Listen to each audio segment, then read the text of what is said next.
Hello, everybody. How are you guys doing? I see we have close to, what is it now? 800 people watching. Very, very good. Very fine and dandy. We only have 400 likes, though, which is inadmissible. So we got 800 people watching. We should have 800 likes. Again, the whole topic of this discussion is censorship. And, one way we fight the algorithm on channels like this, which are, not cooking channels or gaming channels, is politics. So we need you to like the video, comment, interact somehow. Now, you all know my guest, Scott Ritter. He used to be a United Nations weapons inspector. He's also former U.S. Marine Corps intelligence officer. And they have just banned him from Twitter. I'm going to bring Scott on. How are you, Scott? Well, I'm doing great, thanks. How are you? I'm worried. I'm worried about all this. Can I just get your initial reaction to why they booted you? I mean, I you know what? I'm just going to pull up on the screen quickly the message that they sent you. So this is, if you try to go on Scott's profile, and by the way, the last time you were on the channel, I was actually telling people go follow Scott. We actually pulled up your Twitter. This is... You're to blame. I hope not. It says account suspended, right? And the message that they gave you was that you violated their rules against abuse and harassment, allegedly. And so there was a tweet underneath about the Ukrainian National Police. You said that they committed numerous crimes against humanity in Bucha. And Biden, in seeking to shift blame for the Bucha murders onto Russia, is guilty of aiding and abetting these crimes. Congratulations, America. We've created yet another presidential war criminal.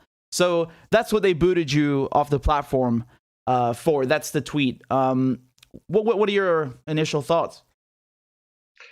Well, first of all, I'll just start off by saying that even though Twitter is, it is what it is. It's not the center of the universe, but I think it has the potential of being a very good platform for the exchange of ideas at 288 characters per go.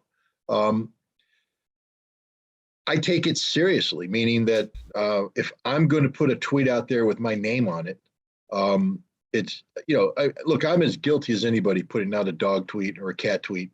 If I wake up in the morning, my cat's doing something cute and I took a nice picture, I have no problem putting it on Twitter and saying, hey, look at my cute cat. But for the most part, you can't go wrong tweeting about a cat. But when you get involved in politics, I don't want to be someone, I have worked too long and too hard to be someone that if I speak on an issue, on a subject, I want to be taken seriously. I want to be someone that people say, he's assiduous with his facts. It doesn't mean I'm always right, but it means I always try to be right. When when you're engaged in complicated issues, it's not so much about being right. It's about being motivated to promote the pursuit of truth. And sometimes the pursuit of truth is accomplished best when you put out an idea, an interpretation, an assessment that challenges the mainstream media or the mainstream direction, the mainstream narrative, and forces people to say, let me think, got to put on my thinking cap. And then they come up with their own opinion. Their opinion may differ from yours, which is a success because they have empowered themselves with knowledge and information derived from their own work. They're not parroting something somebody told them. Yeah. And to me, it's that process of debate, dialogue, and discussion that makes democracies viable, makes functional democracies possible. And so I view Twitter as a mechanism that encourages this process. So if I'm going to put a tweet out there about a serious non-cat or non-dog issue, I'm going to make sure that I've researched it, especially on a topic like Bucha and war crimes. I can guarantee you that before I wrote down about the Ukrainian National Police being the perpetrators of numerous crimes, that I researched the subject, that I dug into various images and videotapes of the dead people. I assessed it using whatever forensic evaluation that one can on something like this. and I saw, for instance, that many of the bodies had the green dry ration packaging of the Russian of the Russian ration box, the Is one that this the Russians are handing out. is this For like MREs in the U.S. military? Meals ready to eat? it's dry ration. Yeah, it's a ration pack. The Russian soldiers can get them, but they've also been used extensively to support humanitarian, civilians in need. You see the Okay. Russians in their trucks handing them out. I also noticed that many of the bodies had the white armbands on that signify people who are not a threat to Russia, and that the people that didn't have the white armbands had their hands bound behind their backs using the material that looked awfully like armbands that are no longer on their shoulder. So just a first brush, if someone said, okay, what is this scene telling you? The scene is telling me that these are pro-Russian or Russian sympathizers or people who have interacted with Russia, people who have been the benefactors of Russian humanitarian aid, and people who are heading in the direction of Russian troops. And so then you have to say, okay, who killed them? Well, I don't know by looking at that pictures, but if you're pro-Russian or Russian sympathetic, equipped with humanitarian aid provided by Russia, the odds are that the Russians didn't kill them. Now, that's not enough now to jump to the Ukrainian National Police, though. That's just setting the stage, the initial thought. But now I get the Russian orders. The orders from the Russian high command are to minimize civilian death, minimize damage to civilian infrastructure. So I see intent. The commander's intent going down to the Russian soldier normally would be translated into actions that reflect that intent. So if I've got some pro-Russian people coming at me, I'm not going to kill them. That's the intent. What about the Ukrainians? We have the exact opposite. We have the Ukrainian government calling anybody who collaborates with Russia, to include receiving these humanitarian care packages, are now classified as collaborators. And in the specific instance of Bucha, we have the Ukrainian National Police issuing a bulletin speaking of the cleansing of collaborators from Bucha on 1 April. We have a senior Ukrainian government official, a female, issuing instructions via social media, telling the citizens of Bucha that there is a police action taking place, a cleansing operation. Stay indoors, don't panic. He repeats this over and over and over again. And then we have videotapes that show these Ukrainian National Police, including some who are directly affiliated with Azov, actively hunting down and shooting people. So now when I look at all this data, I have to say it's more than likely that the Ukrainians are the perpetrators, because we have intent from their commanders saying treat all pro-Russian collaborators as the enemy. We have an instruction from the National Police that to carry out a cleansing operation. And then we have videotape of the cleansing operation taking place, which involves gunfire from a Ukrainian national policeman towards civilians who aren't wearing the blue armband.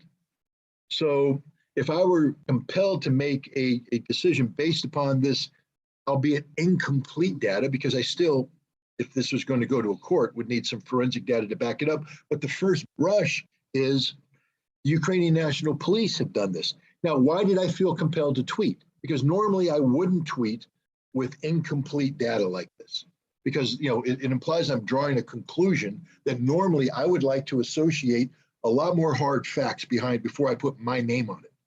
But the Ukrainian National Police are promulgating a story that says the Russians did it. The Ukrainian government is putting forth a story that said the Russians did it. The Western media is putting forward a story that said the Russians did it. And then Joe Biden got out and said the Russians are doing it. They're war criminals. And so I felt compelled to put a counter narrative out there saying, no, it's the Ukrainian National Police who have committed these crimes. And Biden, and the reason why I picked on Biden is soon after he gave that speech, that announcement, the Pentagon came out and said, hey, buddy, we can't corroborate anything Right. the Ukrainian government say. We're not saying it's false, but we're saying we can't say it's true. So the president of the United States is out ahead of its intelligence, meaning he's speaking. I won't use the word. He's just it's coming out from an orifice that isn't his mouth. And then so therefore, This from I Reuters. I felt obliged to say, and again, I did the research. And, these words don't come lightly. I looked up the Nuremberg Tribunal. I looked up what a crime against humanity was.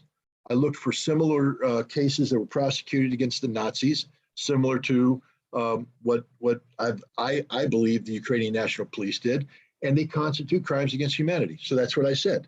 I also said, looked up, there's a lot of Nazis that were hung by the neck until dead who never pulled a trigger, who never signed a document, ordering death, but they were perpetrators, they were collaborators, they were co-conspirators because of the actions they took. And one of the things is to shift blame away, to try and minimize the impact of the crimes, which is exactly what Joe Biden was doing. So I used my words very carefully, selected from the Nuremberg Tribunal based upon parallel cases that were prosecuted as war crimes. And so I didn't take it lightly. When I said this about Biden, it's because Biden's actions mimic those actions that were condemned as war crimes by the Nuremberg Tribunal. I see what you Everything mean. I wrote down there was carefully researched. I mean, literally that tweet took me about 30 minutes to research. Right. I don't know how many people spend 30 minutes to write a 288 character tweet, but I do that all the time. Yeah. So I'm doubly shocked that they decided to pick that tweet and say you're violating standards. In my appeal, and I wrote a lengthy appeal and I broke it down just as I explained to you. Everything in that thing is fact-based. There's no harassment. There's no targeted harassment. Because if you're who are you harassing? I don't understand that. Like, is it Biden? Is it the victims? The Ukrainian National Police and President Biden. It couldn't have been President Biden though, because if I were harassing the President of the United States, Secret Service would taking down my door, visit me, pay me a special visit. The same thing with the concept of threatening violence. If I were threatening violence on the president, I'd be in jail, as I should be.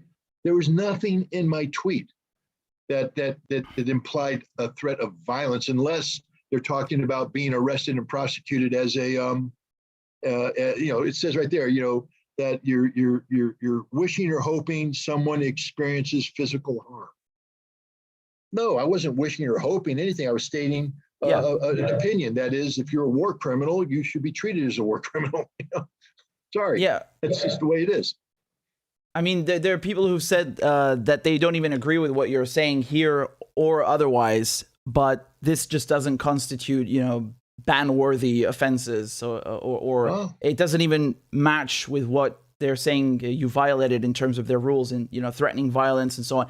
So again, I mean, even if we, like, let's play devil's advocate, even if someone completely 100% disagrees with everything you just said and everything else you said, this tweet, it just doesn't fit the rubric that they've laid out there.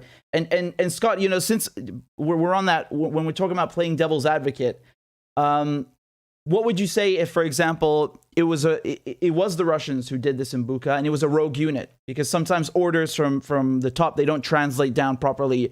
Every army in the world in history has committed war crimes. It's this unfortunate fact of war. What would you say then, that it was perhaps a rogue unit, or the orders didn't get down the line properly?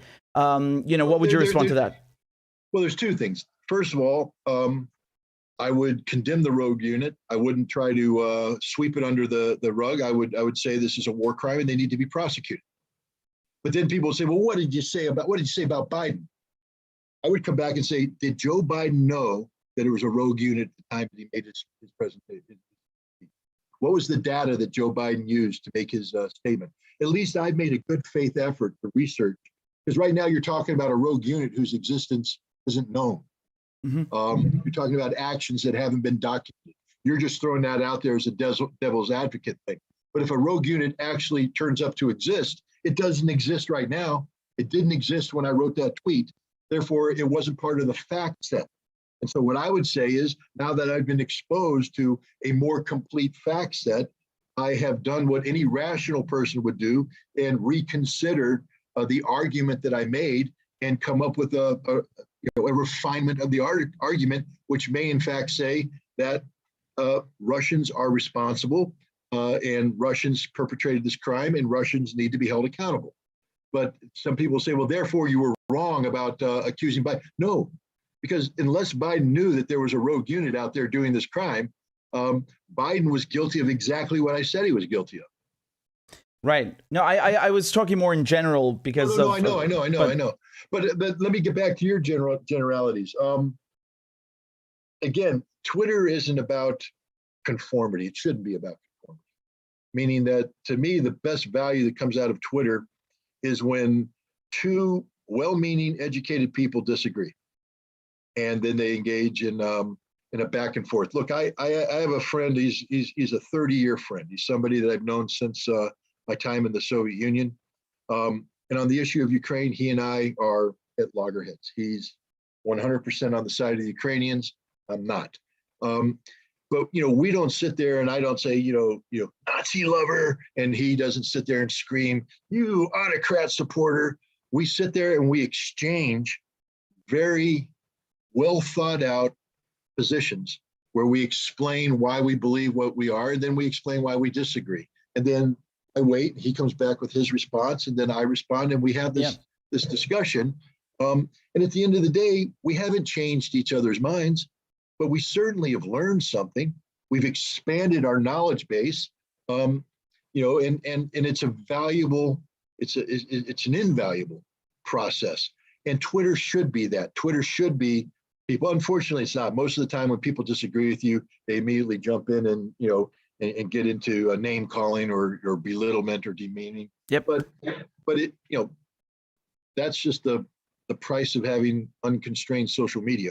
And you learn to call those guys out and only focus on the serious ones. But if you use Twitter as a means to, engage with people in a constructive manner, it's a very valuable tool. But here's another thing of irony.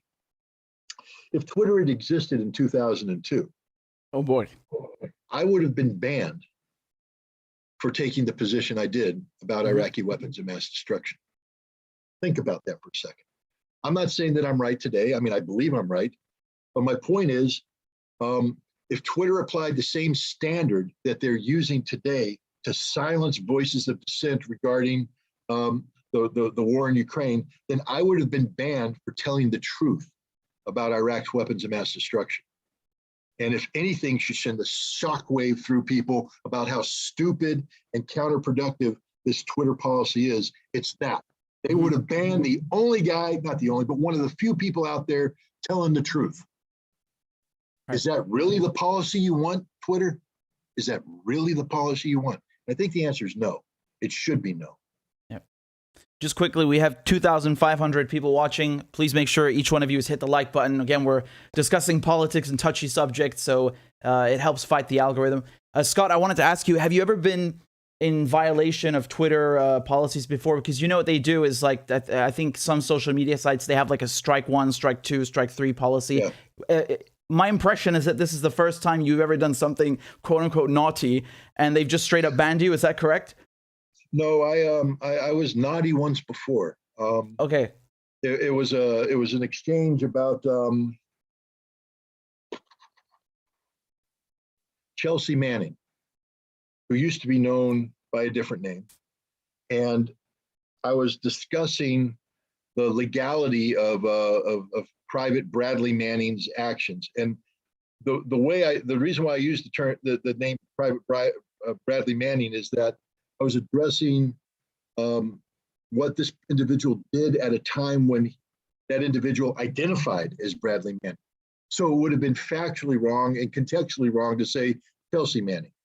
I spoke of that, and somebody challenged me and said,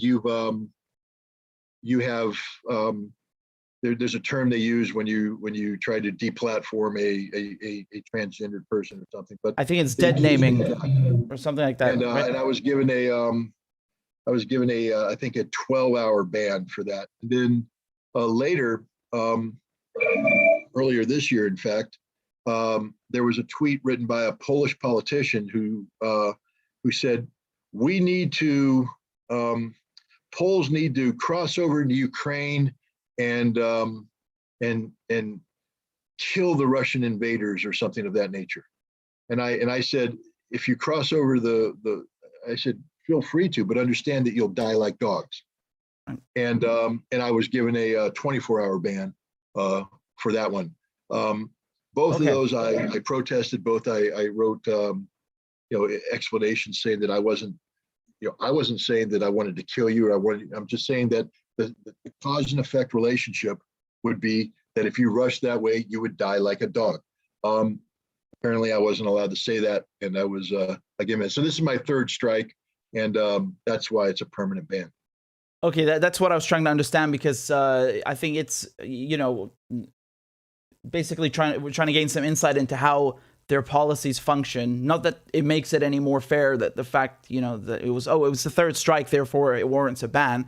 I don't think so. I think a lot of people would disagree that whatever you wrote warrants a ban. But yeah, just so we understand a bit better how it works, I wanted to ask you about George Galloway. So again, George Galloway, super famous British member of parliament, or I should say former MP.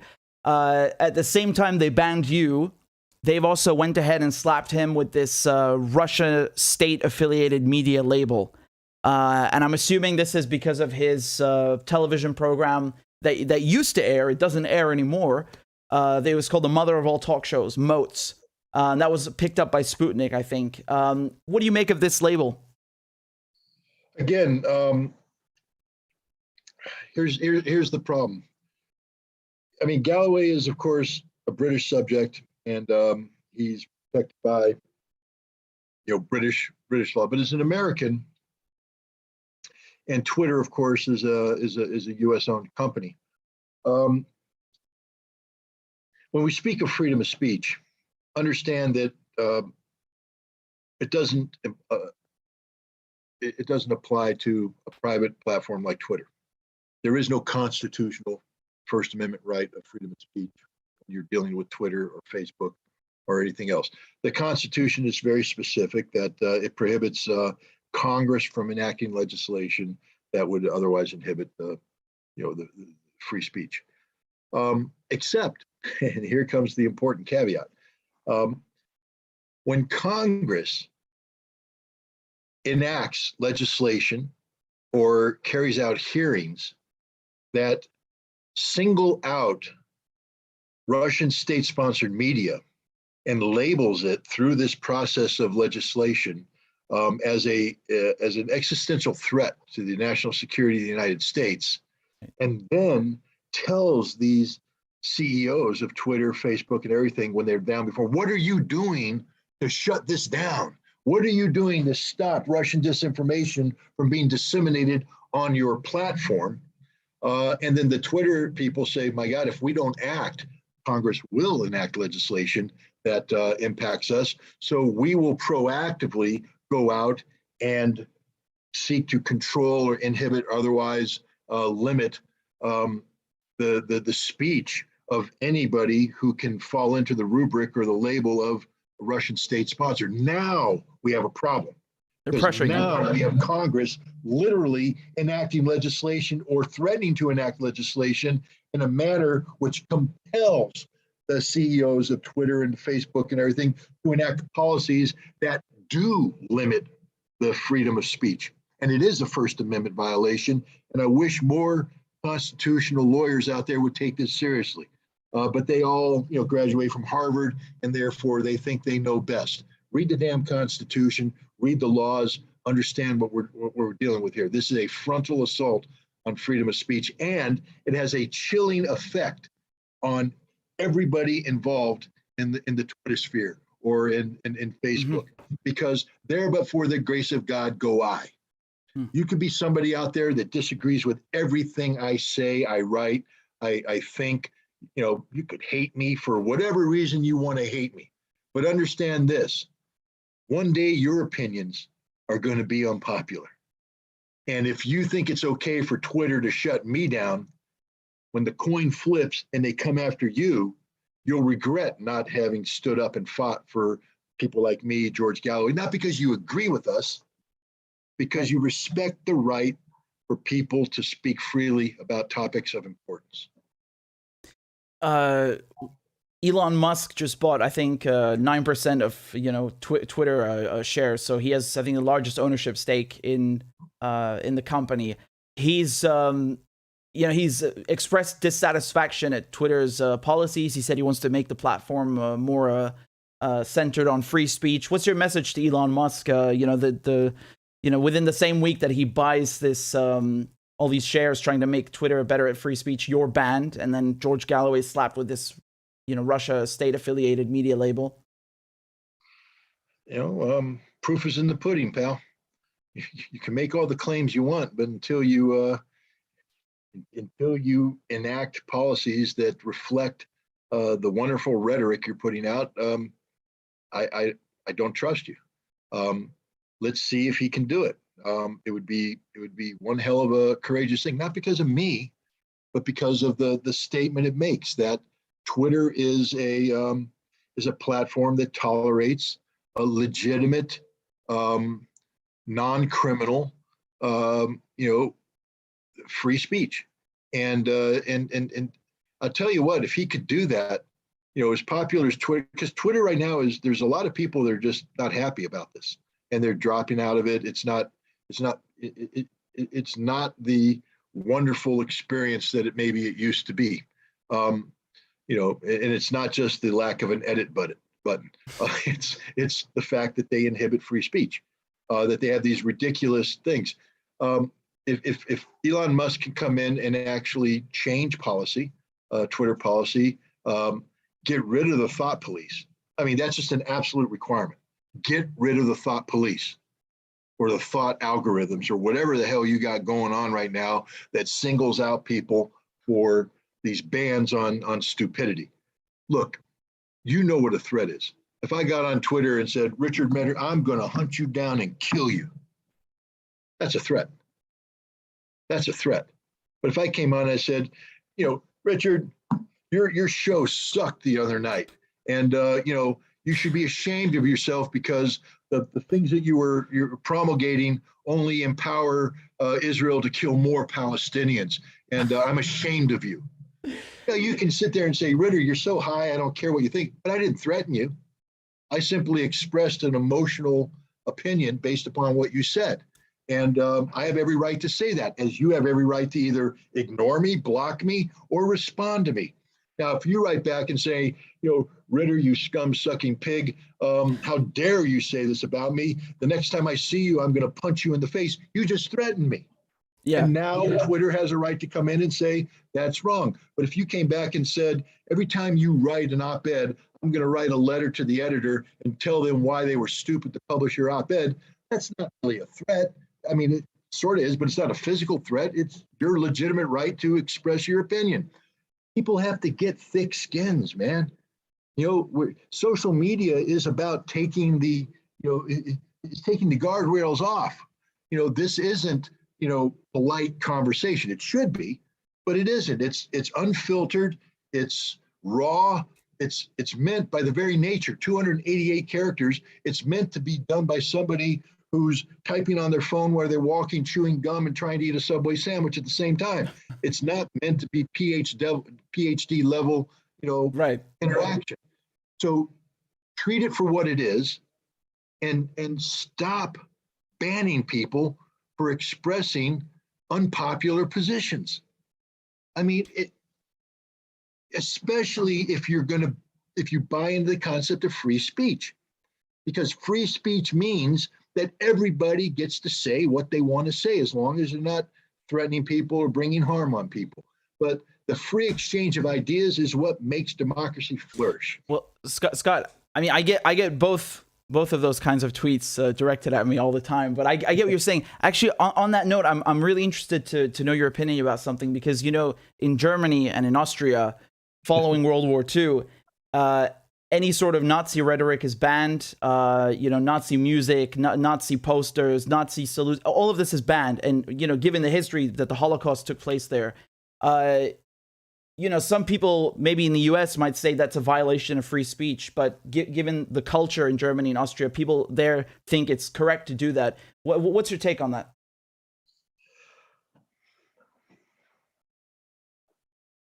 Yeah, I mean, first of all, I understand it's a real thing because I was getting because I'm critical of the Ukrainian Nazi affiliation. I would get these warnings that under German law, I've violated X, Y, and Z, and my tweet has been reviewed but found not to be in violation of Twitter policy, things of that nature. Yeah. Look, I understand. I mean, denazification is denazification. And that means that when you have a nation like Germany that had bought into the Nazi ideology, lock, stock, and barrel, massive rallies at Nuremberg, Sieg Heil, Sieg Heil, the whole thing. You can't just defeat them militarily and say it's over. You have to root it out. And you don't do that overnight. Mm-hmm. And so I have no problem with a nation passing laws that bans anything that could be construed as legitimizing, admiring, worshiping, embracing Nazi ideology. No problem with that. I do have a problem with people taking it to an extreme that you can't even study the history or study or discuss the events, because if you can't understand how you got to that point, you can't prevent it happening again. Right. And so, I think that when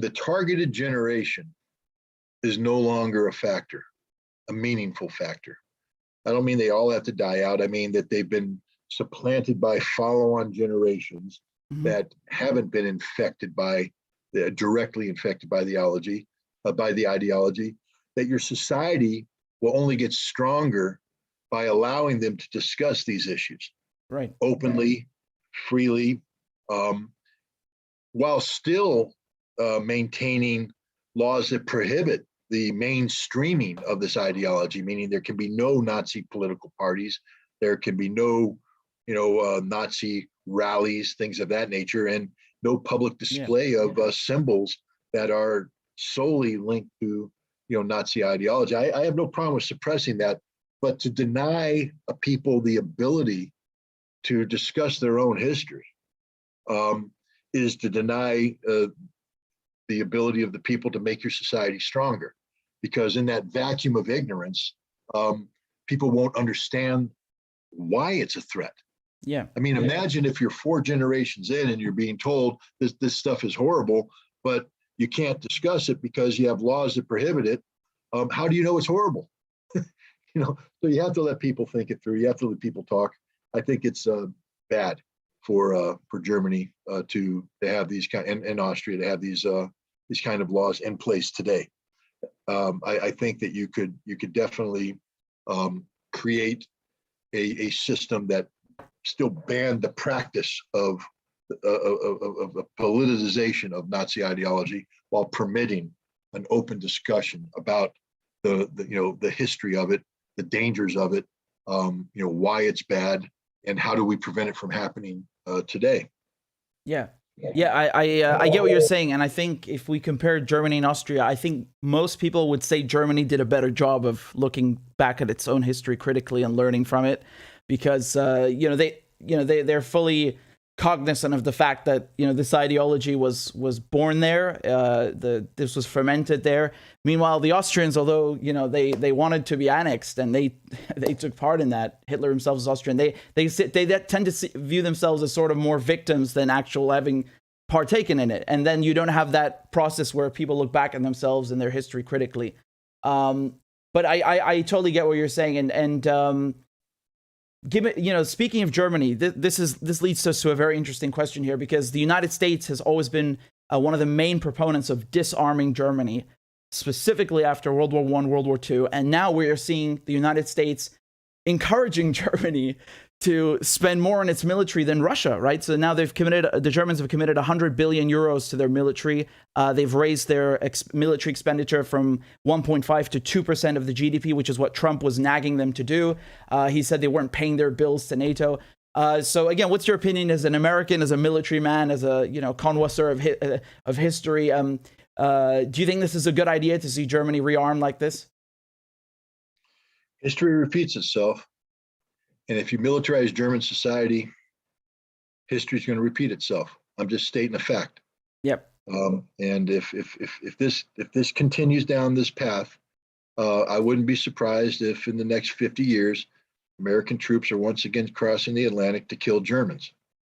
Because the last thing you need is to create the confluence between a powerful German economy with a growing nationalism in Germany. You see this, especially now that the European Union is fraying.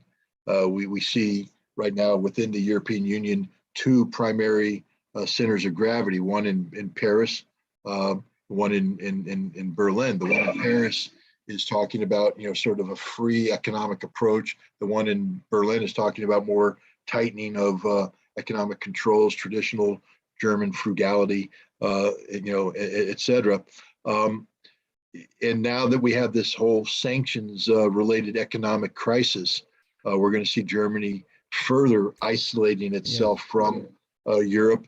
And the second that happens, and Germany starts to act as an individual nation as opposed to a member of a team, and then you link that with German militarization, the only bad things can happen. There was a meme. It was funny. But it basically was something along the lines of, "Let me get this right. You guys want me to rebuild my military and then march eastward through Poland to fight the Russians.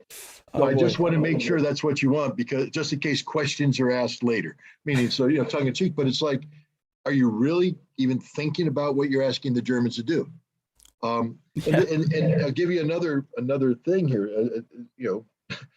Again, I can't predict history, but I know history. If we have a situation where Ukraine is dismembered, if the Russians begin a process of dismembering Ukraine, and we're seeing that, the Donbass is going to be expanded to include Mariupol. You're probably going to see a giant swath of southern Ukraine go over to either expand Crimea so that it has secure water. You create a land bridge, the potential to go all the way out to Odessa and physically bar Ukraine from the Black Sea. If that happens, there could very well be additional partitioning from a collapsed Ukrainian state that includes Hungary taking over the portions of Ukraine where you have a Hungarian-speaking majority, Romania moving into the Romanian areas, and Poland deciding that Western Ukraine, which used to be Polish, is now Polish again. And everybody say, well, that's cool. Why can't we do that? Well, the Germans worked very hard on Ostpolitik during the Cold War. And one of the key tenets of Ostpolitik was for Germany to say, we recognize the finality of the borders as they currently exist between Germany and Poland. That we recognize that we have permanently lost Silesia because of the war. But now if you start redrawing the map, I can guarantee you a dime to a dollar that Germany is going to start talking about the return of Silesia. And now we've just told them to build $100 billion military. Literally, we're creating the conditions for a new German-Polish war. So no, I'm against this. Germany should not be allowed to rearm to this extent. Germany should be, all of Europe should really look at this is why the Russian argument about a new European security framework is so important, because there's no need for Europe to maintain large standing armies. Large standing armies only get Europe in trouble.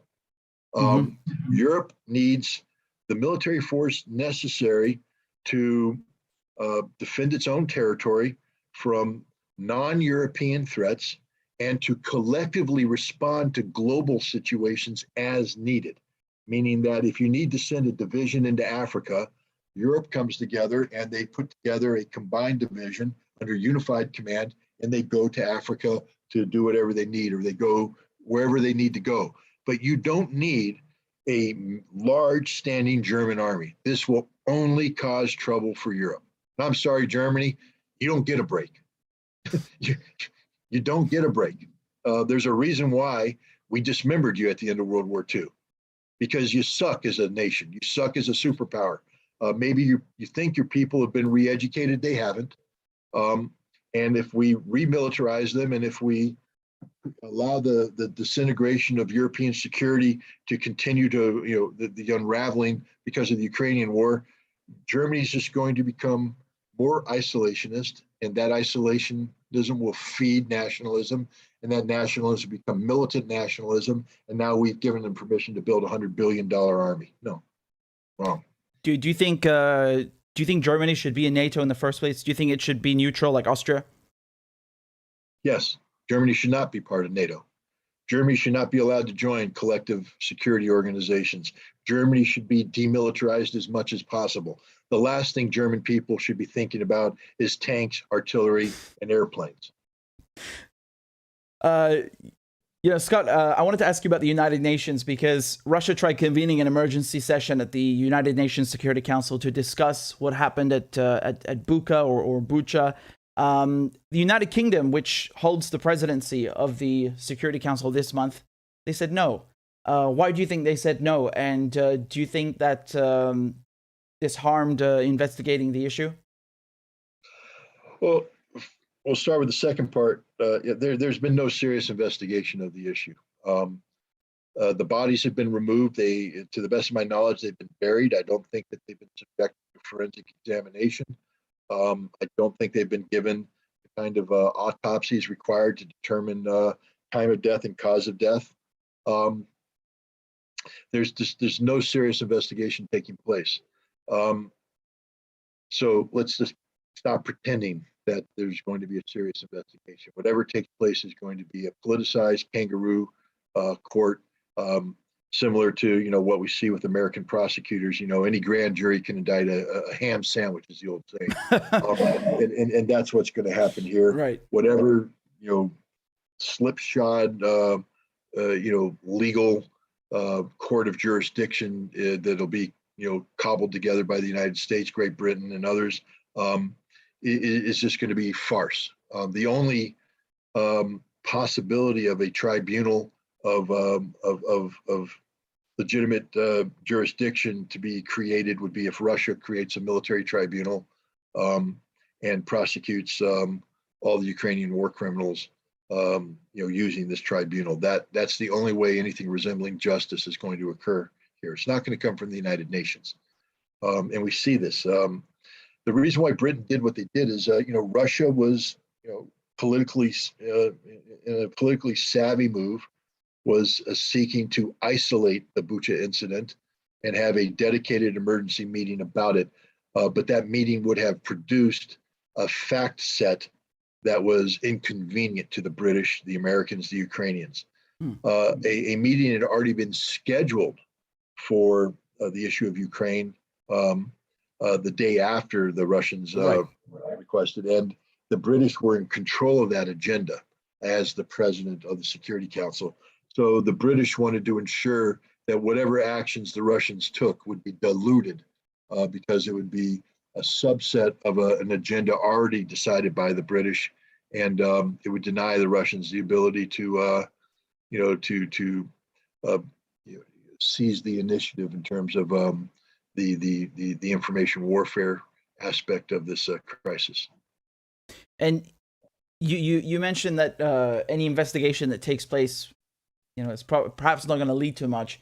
My question was, to you is, what would a proper investigation look like? What body, if there is one, do you think should be leading this? Do you think it should, be strictly scientists who are doing the work? I mean, that goes without saying, given there's a lot of forensic stuff to do. But how do you avoid this investigation being politicized? Can we even do that? Well, the only way to avoid it being politicized is to the victor goes the spoils. The International Criminal Court has it has limited jurisdiction. B, it has no credibility. And C, it's impossible for it to act against a major European power or major world power.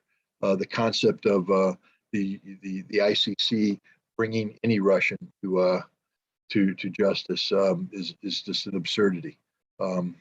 It's not going to happen. Just like they're never going to bring an American to justice. America at least was honest enough to say, if you try, we passed a law that says Delta Force comes in, kicks down the door, and kills everybody, because it just isn't going to happen.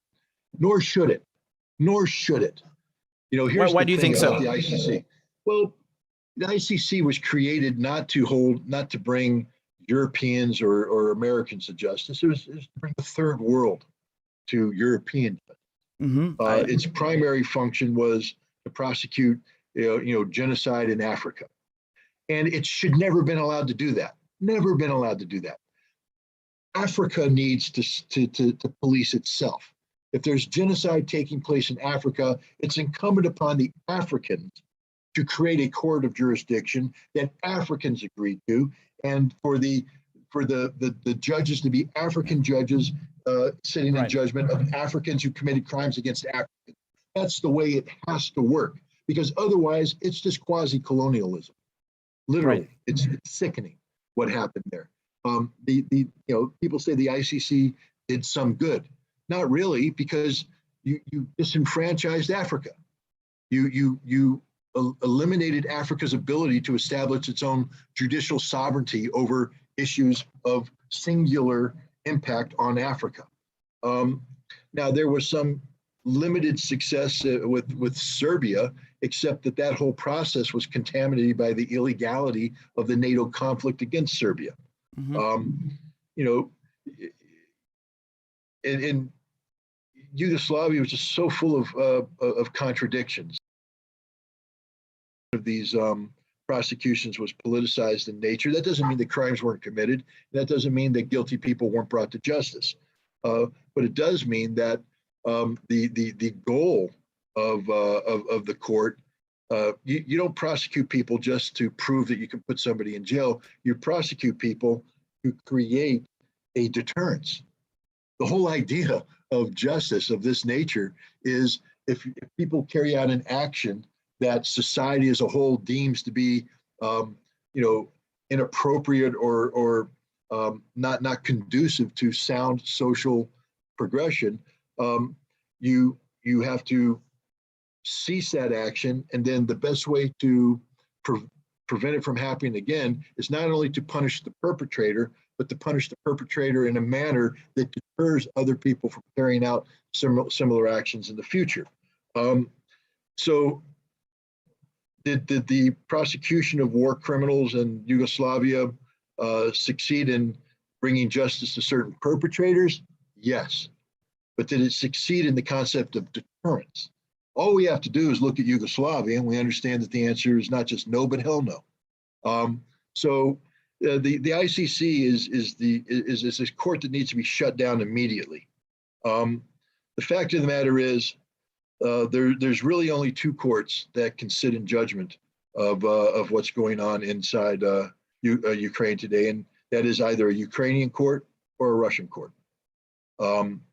And it's incumbent, and what's going to happen is the court that's going to have jurisdiction is going to be the side that wins the war. End of story. Which means Russia is going to have jurisdiction, and Russia is going to seek justice. This is what happened at the end of the Second World War. The victors were able to bring together the tribunal. It wasn't a global tribunal. It was a tribunal of the five powers that won the war against Germany. The same thing happened to the Japanese. They were tried by tribunals brought together by the victors. It was the victors' law that was being put forward. Russia has made a case for denazification that the rest of the world isn't embracing. So is it justice, therefore, if the ICC refuses to prosecute, denazification related cases? Yeah, because Russia, Russia needs justice. Russia wants justice as a nation. So in order to get Russian justice, Russia will have to deliver the justice. And they will do that by winning the war and then imposing their system of justice, because to turn this over to the ICC will politicize it, will mean that it'll be diluted. You're not going to achieve anything. I can guarantee you this.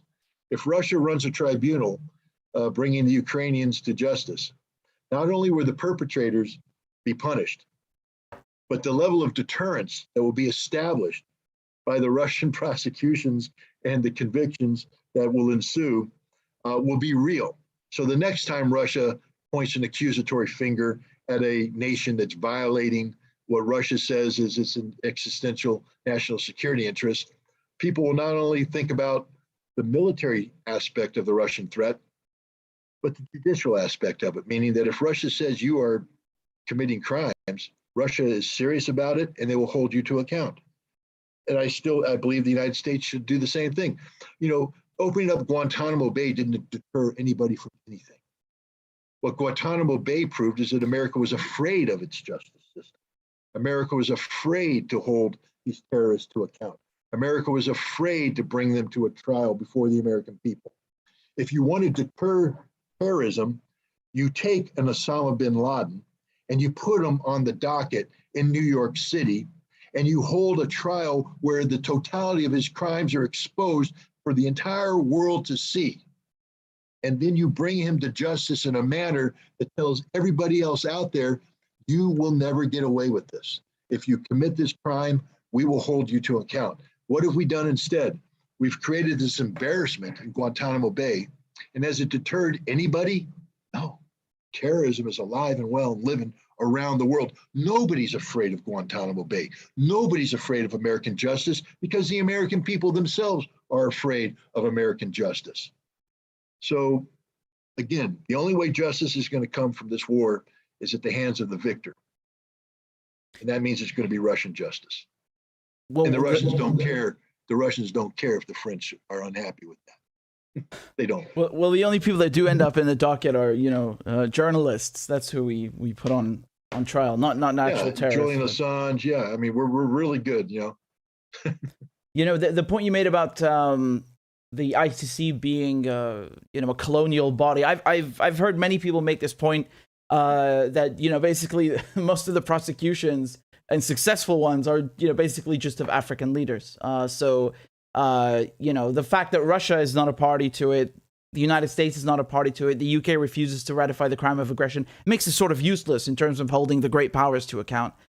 Do you think Zelensky, because I think you tweeted, speaking of your Twitter, you posted on Twitter a few days ago that Zelensky is going to be caught and he's going to be tried for war crimes by the Russians. Do you think that that's a possibility? Do you think that they actually want to do that? Because a lot of people have said that if they actually wanted to get rid of Zelensky, they would have already done that. They need him alive because he's a useful political tool for the narrative. What would you make? Well, the two aren't contradictory. You need him alive because he has been empowered by the West with a level of credibility that any surrender document that he agrees to will be treated as legitimate. Mm-hmm. And already the West is saying, look, whatever you agree to, we'll support. We prefer you don't give away the farm, but whatever you agree to, we'll support.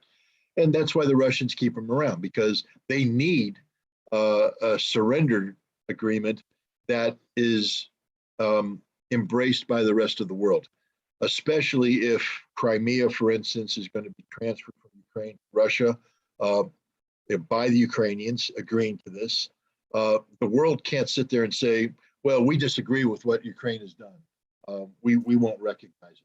I mean, if Ukraine recognizes it, the world's going to have to, especially if Zelensky is the guy who signs that document. But when that's all said and done, again, to give you an example, Jefferson Davis was the president of the Confederacy, but and there were other members of the Confederacy that had to be dealt with when talking about the surrender of the Confederacy. But once the Confederacy surrendered, we arrested them and tried them and put them in jail for crimes. And Zelensky isn't going to be absolved of his criminal behavior, especially the more he behaves the way he is right now. He is literally empowering the neo-Nazi police and military formations to perpetrate crimes against humanity against his own citizens. And do you think he's in control? Pardon? Do you think he's actually in control? Because it would seem that he doesn't really have a say in many things. Oh, the funny thing is, when you go before a court of law, you don't get to, if constitutionally you have the power, right? And then you opt not to exercise the power, or you exercise the power in a manner which is deemed criminal. You don't get to go before the judge and say, "Well, I know the Constitution said that, but really I didn't have the power." No, I'm sorry, dude. We're going by the law. These are the powers that are enumerated to you, and you have opted either to abuse these powers or fail to exercise these powers to prevent these crimes from happening. So Zelensky is a war criminal. And if the Russians arrest him and prosecute him, he will be treated as such. And I don't believe that you can have closure by letting Zelensky and his government walk free. Now, I'm not a Russian. It's not my reputation. It's not my policy. I'm just saying, from a conceptual standpoint, if Zelensky walks free and ends up living in his multi-million-dollar mansion in Miami, then justice has not been served. Scott, I wanted to ask you about some of the more recent claims the U.S. has, started making against Russia. So this is, again, in addition to the massacre, they're also saying now that Russia has mobile crematoriums. So let me show you this headline from the Telegraph. They're saying that Russians burning bodies in mobile crematoriums to cover up their crimes in Mariupol. Do you believe that? And what about the claim that they have chemical weapons? And they were saying on NBC, I'll play the clip, just a few seconds. I don't know if you'll be able to hear it. But the gist of it is that it doesn't matter if the intelligence is real. It's about countering the Russians in advance. I'll play it. Let's see if you can hear it as well with the viewers. When they announced that Russia had gone to China to ask for help with getting some weapons. That hasn't come to pass yet, and it was almost a way of putting China on notice. Hey, we know what's going on here. Don't let this happen. So really interesting and unprecedented use of intelligence here, Allison. Yeah, Ken, as you just said, not just intelligence here, unprecedented use. One U.S. official telling you it doesn't even have to be solid intelligence when we talk about it. It's more important to get out ahead of them. Putin specifically, before they do something, it's preventative. Right. So, again, what do you make of that, Scott? It's about being preventative. Well, that's literally that's what information operations is. That's what information warfare is. It's not about truth. It's about perception.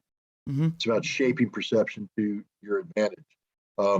This is a practice as old as as intelligence itself. And when you think of, there's a concept known as the OODA loop. I don't know if you've ever heard that before. John Boyd is a former fighter pilot, and he came up with the OODA loop. It's a observe, orient, decide, act. And basically it's the decision-making cycle. And the notion in dogfighting is that if you're the one who's acting, forcing a reaction, you're in control of the dogfight, and you could basically maneuver and shoot down anybody as long as you maintain that control. You're inside their decision-making cycle. So by exploiting what they call intelligence, it's not intelligence. Look, intelligence is processed data that's processed in a manner to get the most accurate assessment possible. That's intelligence. It's pursuit of the fact-based truth. What they're talking about there is anti-intelligence. It's basically information warfare. It's using data not to pursue the truth, but to shape an outcome through perception manipulation. And one reason why you would do that is in the information warfare spectrum, it's just like a dogfight. I start off by putting something out there. I compel you to react to that. Now you're chasing a ghost, and you're down here chasing this thing down the rabbit hole. And meanwhile, reality is going in this direction. And now you're not positioned to deal with reality. I have dominated the information warfare battle space. So that's what the US is talking about here.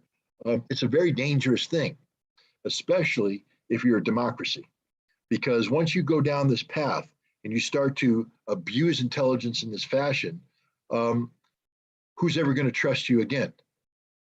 The next time the future Colin Powell is before the Security Council, and now he's picking up the vial of white powder, but this time it's real. There Right. really is white powder. And he's trying to convince you it's real. No one's going to believe you anymore because you can't be trusted.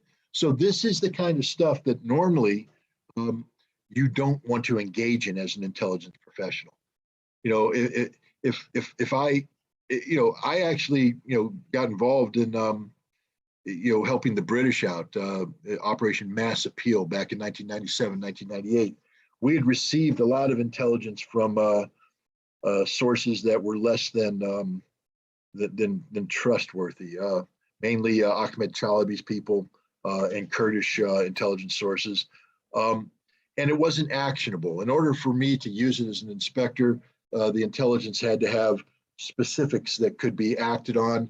We had to deem it to be accurate. We had to corroborate it. There had to be a physical location, the thing that we were looking for, and it had to be within a time frame that made it reasonably viable. We had a lot of information that didn't fit that, but it was fun to read. I mean, it was like reading a novel because most of it was fiction.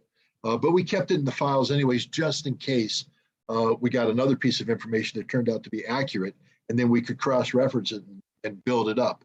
But we were sitting on this, and the British said, hey, you're sitting on a lot of stuff.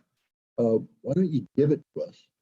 And then we'll massage it, and then we're going to turn it over to the press around the world to create the impression that Iraq is non-compliant, that Iraq is pursuing weapons programs. And the reason why we wanted to do that is we were getting our butts kicked by the Iraqis, the French, and the Russians in the Security Council. The Iraqis were accusing people like me and others of deliberately creating confrontations for the purpose not of disarming Iraq, but seeking to get sanctions extended, to collect intelligence on Saddam, et cetera. And they had a point to an extent. I mean, I wasn't, but I understand where they were coming from because some people were doing that. But the French and the Russians were starting to say maybe the inspections have run their course. And when you have 2 of the 5 permanent members of the Security Council, and the Chinese as well. So now we have 3 of the 5 permanent members of the Security Council starting to express skepticism. We felt we needed to counter the Iraqi propaganda because the Iraqis are putting a lot of garbage out there. I mean, like for me, when I would travel to Iraq, I mean, literally the day I arrived, I would be the only story on Iraqi TV. And they'd run these really slick, polished things showing me to be, you know, a hungry wolf eating Iraqi children, that all I wanted to do was starve the Iraqis. I was there to cause trouble. I was a CIA colonel. I was the personification of evil. They gave me a nickname, Abu Azamat. I was the father of all crises. And, you know, and sometimes, you know, look, if I went out to an Iraqi restaurant, and we did, I mean, Iraq was a thriving country. We didn't always eat MREs. If we had a night off, we'd go to an Iraqi restaurant. And I don't know how many times, I mean, I couldn't walk in an Iraqi restaurant without the entire restaurant coming to a complete standstill. And every Iraqi just staring at me. And, but the Iraqis are Arabs. They're polite. They're the guest. They'd sit you down. But I oftentimes had people come up to me and ask me where my soul was, where my heart was. You know, I had women crying about, you know, what I was doing to their children. We came in once and we were stopped at a traffic light coming in from Habbaniyah Airport, going to the headquarters, and a school bus pulls up next to us. And in there are just a whole bunch of Iraqi school children, mainly girls dressed in their little dresses. And then a teacher looked out and saw me. and she goes, Abu Azamat. And next thing you know, they're leading the chant. And you got everybody in the bus, you know, Saddam Hussein, chanting. And then I just look up at him, I smile and I wave. They stopped chanting immediately. They all wave back, even the teachers. I mean, so you took it out. But the point is, we were engaged in a propaganda war. And so we did information operations. In retrospect, I regret doing it because the credibility of the special commission comes not from manipulating perception, but adhering solely to fact. Right. So that when, fortunately, the whole world didn't know that I did this. But had the world known that I did that, and I come out and I start saying, this is the reality of Iraqi weapons of mass destruction. This is my experience. You need to believe me because of this. People would say, yeah, but weren't you the dude that did Operation Mass Appeal? Weren't you the guy that was selling fiction to the Times of India to manipulate India public opinion against the Iraqis? If you were willing to promulgate something that was less than 100% accurate then, how can I trust you now? And as an intelligence officer, you can't go down that route. You have to be able to stand before people and say that this is my best assessment, my professional judgment based upon the assiduous study of available fact sets where we have weeded out insufficient data. We've removed contradictory data, and this is the decision, the point I'm making.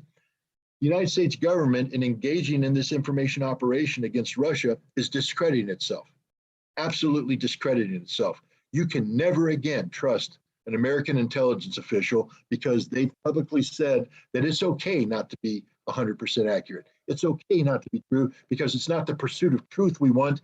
It is about manipulating perception. Yeah, it's an astonishing thing to say, honestly. I mean, we know it's done. Every country engages in it, but to say it like that, it's quite damning.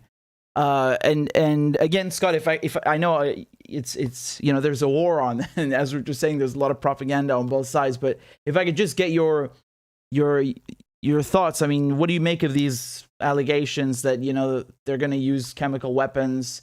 The Russians, right? They're being accused of that, and these mobile crematoriums. Because on the one hand, they're saying the Russians are so evil, they just shoot people dead in the street and leave the bodies there. And then at the same time, they're saying they're so sophisticated, they have mobile crematoriums to cover it up. I mean, yeah, hypothetically, both of those things could be true. It's just there. It's within 2 days of each other. I'm struggling to understand what's going on here. What can we believe and what can't we believe? Well, Russia is a nation that is a signatory to the Geneva Conventions and has certain duties and responsibilities and obligations, that are created by international humanitarian law. And it's incumbent upon Russia, just like it is incumbent upon any warring party, to fully investigate any potential allegation of war crime.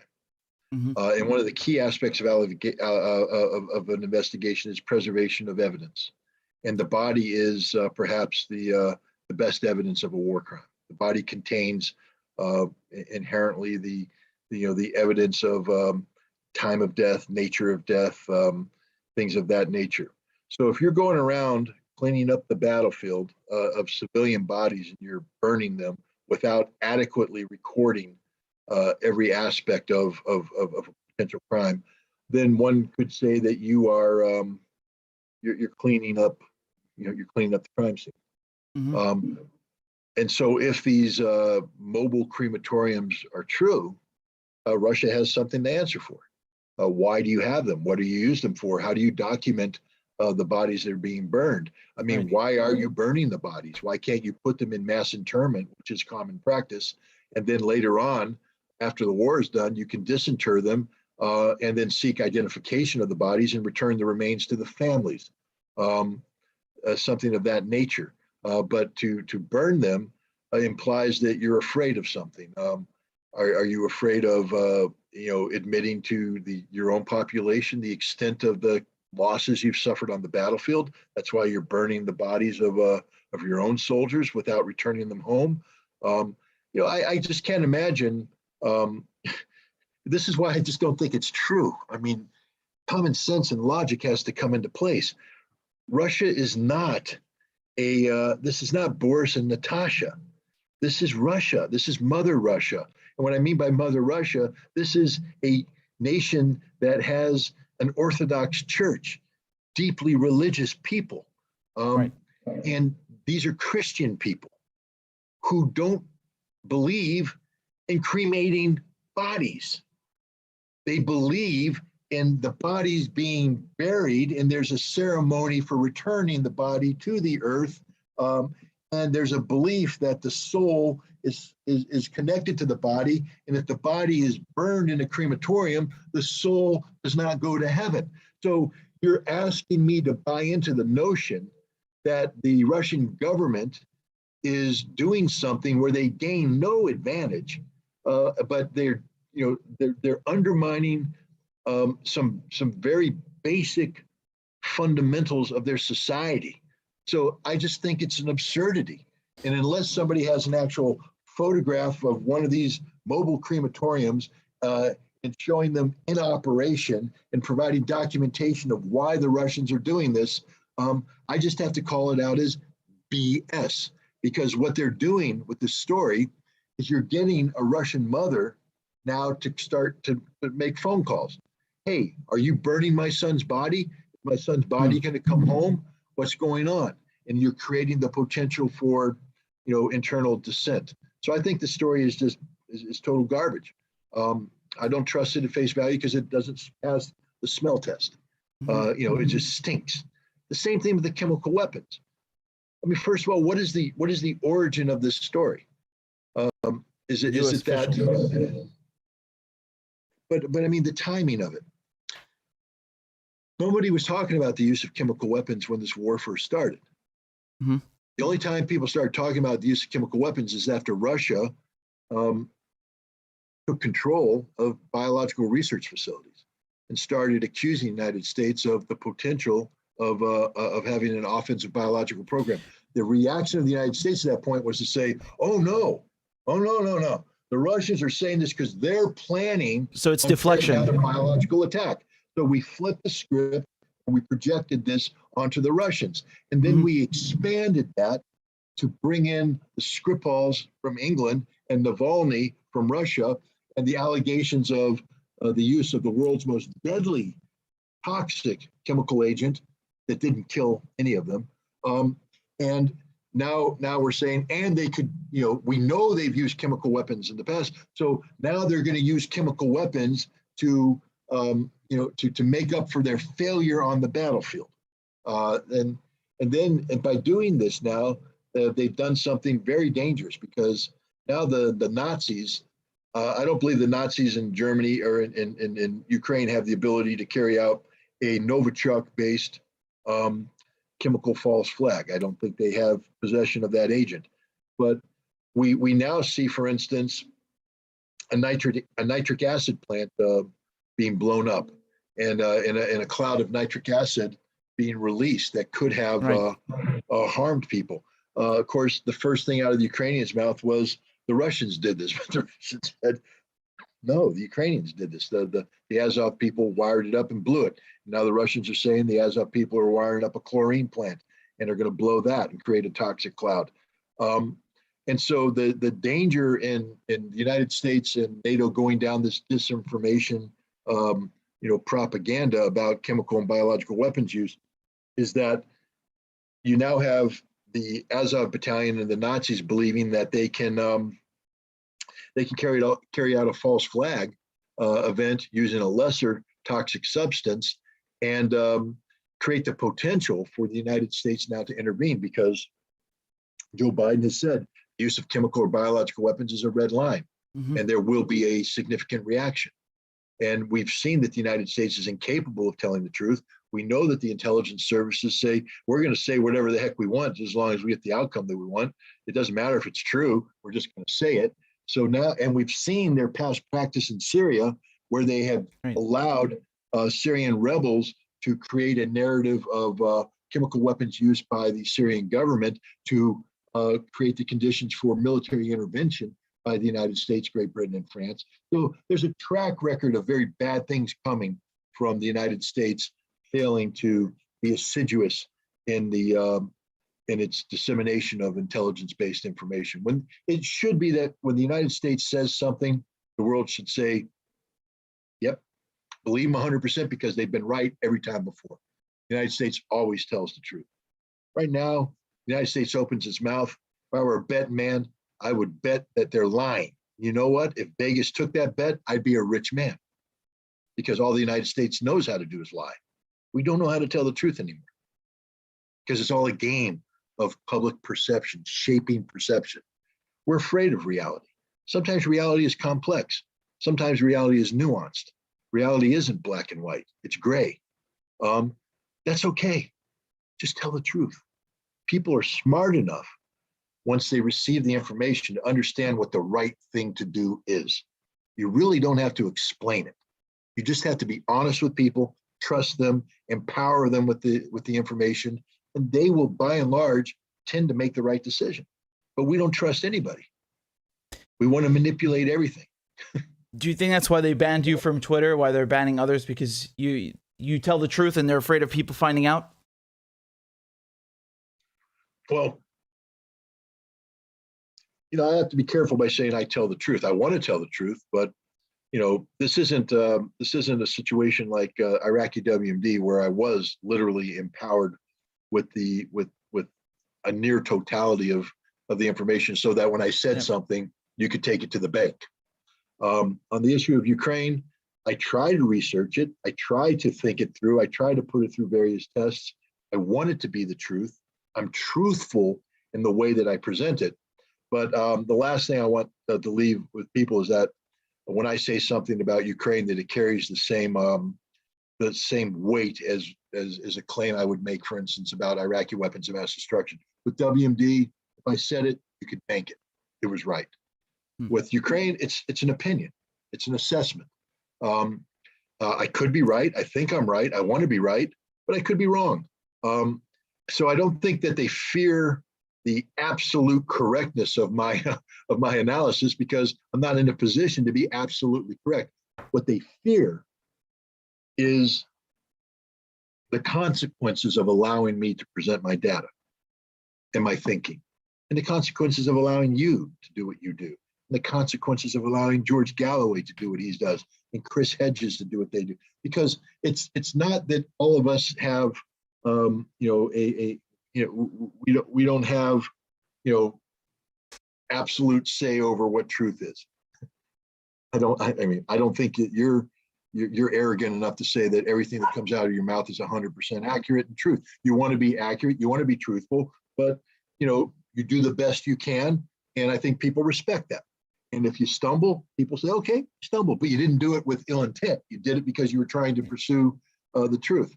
But it's that's the problem, is that you're trying to pursue the truth. You're trying to do the right thing. You're trying to inject integrity. You're trying to inject, honesty into a process which we know they don't want that. We know, based upon the quote you put up there and the statement made, they don't want the truth. They're trying to shape perception. They're trying to manipulate information to create a perception that is being manipulated to achieve a policy objective. So the truth, or the search for truth, becomes the enemy, and therefore it must be shut down. They're not shutting me down because they have a corner on the market for absolute 100% accuracy. No, they're shutting me down because I dare challenge what they're putting out there, and they fear me because my process is actually one that has far more integrity when it comes to the pursuit of truth than their process. Their process isn't the pursuit of truth, it's the pursuit of an outcome based upon the manipulation of data. And frankly speaking, it's the easiest thing to pick apart. Proving American lies is very easy if you're assiduous with the pursuit of fact-based evidence. They fear this. And that's why they shut down my Twitter account. That's why they'll go after that's why they shut down RT. Frankly speaking, RT, isn't perfect. Come on, we know nothing's perfect. We know what RT is. We know it's a state-sponsored media outlet. We know this. No one's pretending otherwise. You know, is it 100% controlled? No, it's not 100% controlled by the state. The state funds part of it, and then other people part, but it's also, it is responsive to state pressure. Of course it is. More than the New York Times is, even though the New York Times kowtows to American policy, but not because they're told to, it's because that's a business decision. But I will tell you this about RT. Never once has RT come down and said, well, two things. They've never said, you have to write this. That's not how this relationship works, man. If they came to me and said, you have to write this, I'd say sayonara. I don't have to do jack. Yep. I'm an American, man. No, it doesn't work that way. But they respect that. They've never tried that. I don't think, and they wouldn't have a good reputation if they did try to do that. Mm-hmm. The other thing they've never done is say, you have to say this. This is normally the relationship I have with RT, and it's the same relationship I have with any of the outlets. I wake up in the morning and I go through my morning routine, and suddenly, bang, in my head comes a brilliant idea. It's so brilliant that I sit down and I write an email or a text to the editor of choice. And I say, hey, this is happening. This is this. Would you like me to do a deeper dig into this? And that's the term I always use, a deeper dig. Boom, send it out there. They come back, what do you have in mind? And I say, this is what I have in mind. And then they'll say, yeah, or usually they'll say, great, go for it. Or they'll say, yeah, but wait a minute, there was this story out there, and are you sure you're not stretching it here? How do you account for this story? And then I either knew that, and I can come back instantly. I go, oh damn, I didn't know. Oh darn, I didn't know that. And I do the research, and then I answer. And once they're comfortable that I'm not making stuff up, I'm not trying to write something that's going to put them in a difficult position in terms of the fact of the story, not the angle, not anything, the facts. Yeah. As long as I got my facts right, then they say, run with it. And RT has been the least intrusive editorial process out there. Now, I know why. I'm not stupid. It's because RT understands that in this current information warfare climate, the truth is their best weapon. Mm-hmm. The truth is their best weapon, especially when you have the United States saying right up front that we don't want to tell the truth. We want to manipulate data to achieve an objective based upon perception, not reality. So for RT, the truth is the weapon.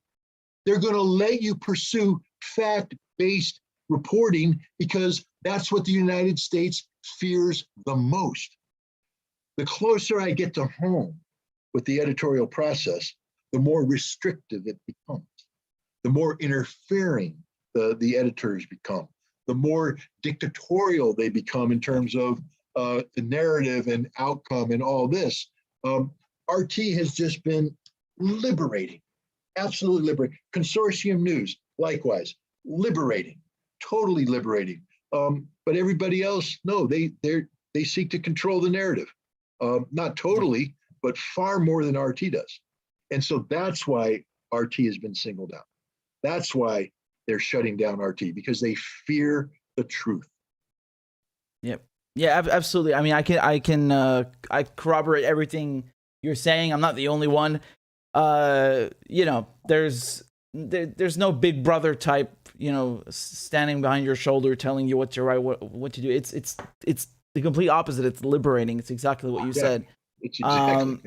Yeah, and I think this doesn't bode well, because you have in society this Russophobia, this Red Scare 2.0, 3.0, I should say. And on top of it, now it's being implemented. It's being put into action by big tech companies, like we saw with RT, like we saw with you, with George Galloway. Yeah, this doesn't bode well. I don't know how our countries, the US, the UK, can turn around and say they're democracies when they do this. I really don't. One of the things that that's probably going to happen from this current war in Ukraine is we're going to see, in addition to, I believe, the empowerment of Russia, we're going to see the empowerment of China.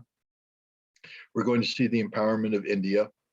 and we're going to see the empowerment of all of them together as part of a trans-Eurasian conglomerate, not just economic, but geopolitical in nature. That's going to radically change the way the Earth sources its gravitational pull. Right now, everything revolves around Washington, D.C. Everything is gravitated towards Washington. Washington, D.C. is the center of the universe. That's about to change. And when that changes, the arrogance of the United States, the hubris attached to American policies will have to alter, because right now America is used to dictating outcomes. But when the world transforms into a multipolarity reality, America can't dictate outcomes. America has to negotiate outcomes. And the process of negotiation brings with it an inherent requirement of integrity, because you can't negotiate with people that don't trust you. There's a difference between being the ultimate power and you can lie and people can't hold you to account. That's the way it exists today. That changes when your lies have consequences, and those consequences hit you in terms of economic impact or geopolitical posturing. I think the United States and the West are going to have to learn to be a little bit more honest, a little bit more humble.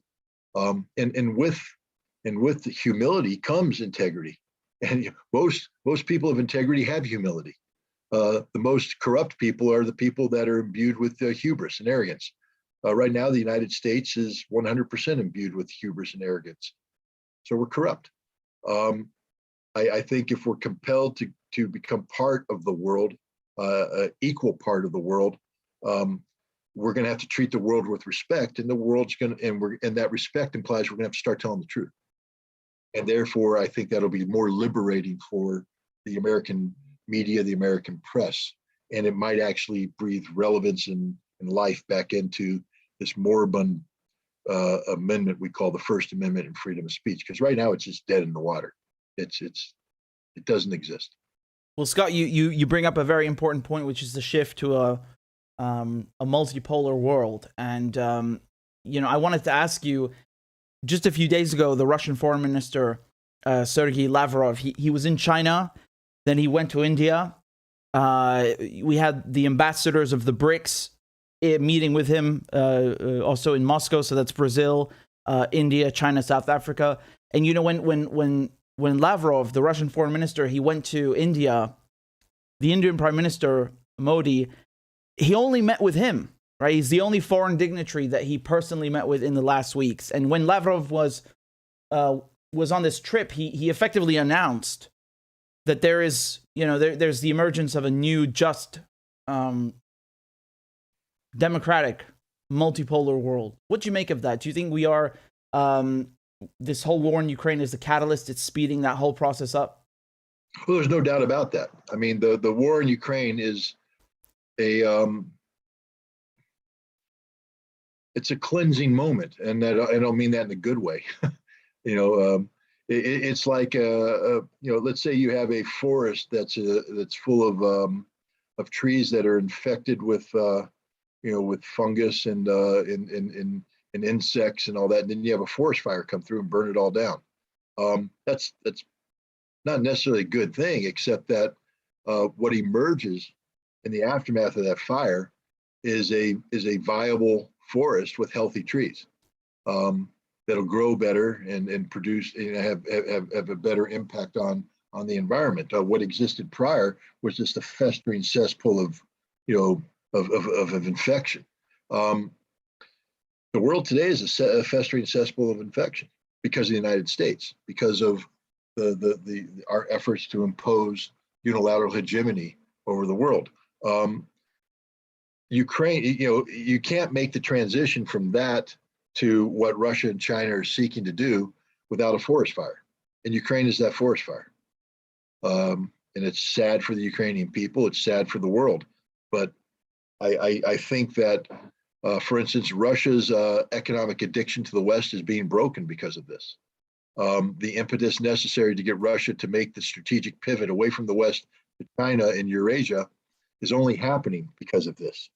The liberation of the Russian government from the economic infection of Western influence and the role played by the oligarchs. I mean, a lot of people don't understand what's happening here. The oligarchs are being disenfranchised. Right. And Putin, everybody's like, oh, well, these are Putin's best friends. No, Putin doesn't like the oligarchs. They did him a favor. They did him the biggest favor possible because, and notice what Putin did. As soon as this happened, he gave a speech where he told the oligarchs, get the hell out of my country. Leave. Go live in your mansions. Go live with your wealth. But don't come back here. You're not welcome anymore. And he could only do that because they no longer have the money they thought they had. The West took it all. So, this is a cleansing moment.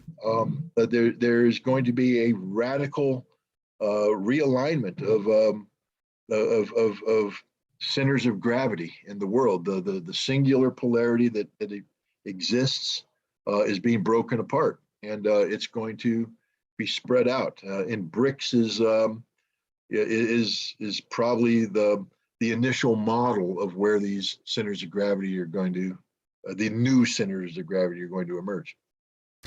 The Russians have demanded that unfriendly countries pay for gas in rubles, right? So 40% of Europe's gas comes from Russia. All the gas that's flowing right now, beginning of April, from Russia to Europe, these bills have to be settled mid-April and end of April. Hungary, they've just announced that they are willing to pay for Russian gas in rubles, so they've broken ranks with the EU. That doesn't really bode well for the EU because the whole point is that they're supposed to have at least a consolidated political front. Do you think that that there's going to be a domino effect? Other countries are going to follow suit? Yeah, absolutely. They have no choice. Austria. Right. How does Austria think it's going to get its gas? 80% of its gas comes from Russia. Austria is going to be paying in rubles. The Vatican is going to be paying in rubles. Slovakia is going to be paying in rubles. And Germany is going to be paying in rubles. They claim they're not going to be, but when the economic reality of what's about to happen to Germany hits home, and I would be willing to put money on the fact that Scholz won't survive the year. Can I just say the supermarket chain Aldi? So in Germany, they have it divided by Aldi Süd, Aldi Nord. Aldi Nord have said they're raising the food prices on a lot of products, some by 20 to 50%. This includes products like meat, butter, sausages, essentials, right? Basic necessities. I don't know how bad it's going to be in the U.S. because Biden was coming out and saying, yes, there are going to be food shortages. How long do you think people in the West, how long do you think Europeans and Americans are going to accept these kinds of conditions, higher gas prices, higher food prices, just for the sake of what's being sold in the media, as well as we're protecting European values by arming neo-Nazis? How long do you think it's going to go on for? Do you think there's going to be a breaking point, or do you think that the media is so good at propagandizing people that they're just going to, they'll tolerate it? Well, the media works when people come home and they have heat, they have food, and they have comfort. Right. The media doesn't work when you come home and you're cold and you're hungry and you're uncomfortable. There's no amount of propaganda that can change those realities. Good point. And how long is this going to last until the next election? It's over. There's not a single democracy that will have its current government survive the next election if this policy stays in place and the economies of that country tank. No government will survive a tanking economy. None. Now, in the United States, we don't have a parliamentarian system. So it's pretty much accepted right now that the Congress, that we have a midterm election coming up in November, and that the Republicans are going to gain control of Congress because the Democrats can't spin this. No matter how much Americans claim they support the Ukrainians, at the end of the day, high gas prices, high food prices are going to basically dictate that the government in power has failed. And that's it. So Biden And then 2024 comes up, and unless he can turn it around, then the Republicans will gain the White House as well. In a parliamentary system, you can get a vote of no confidence. Mm-hmm. And that can happen very quickly, especially if things are getting out of control.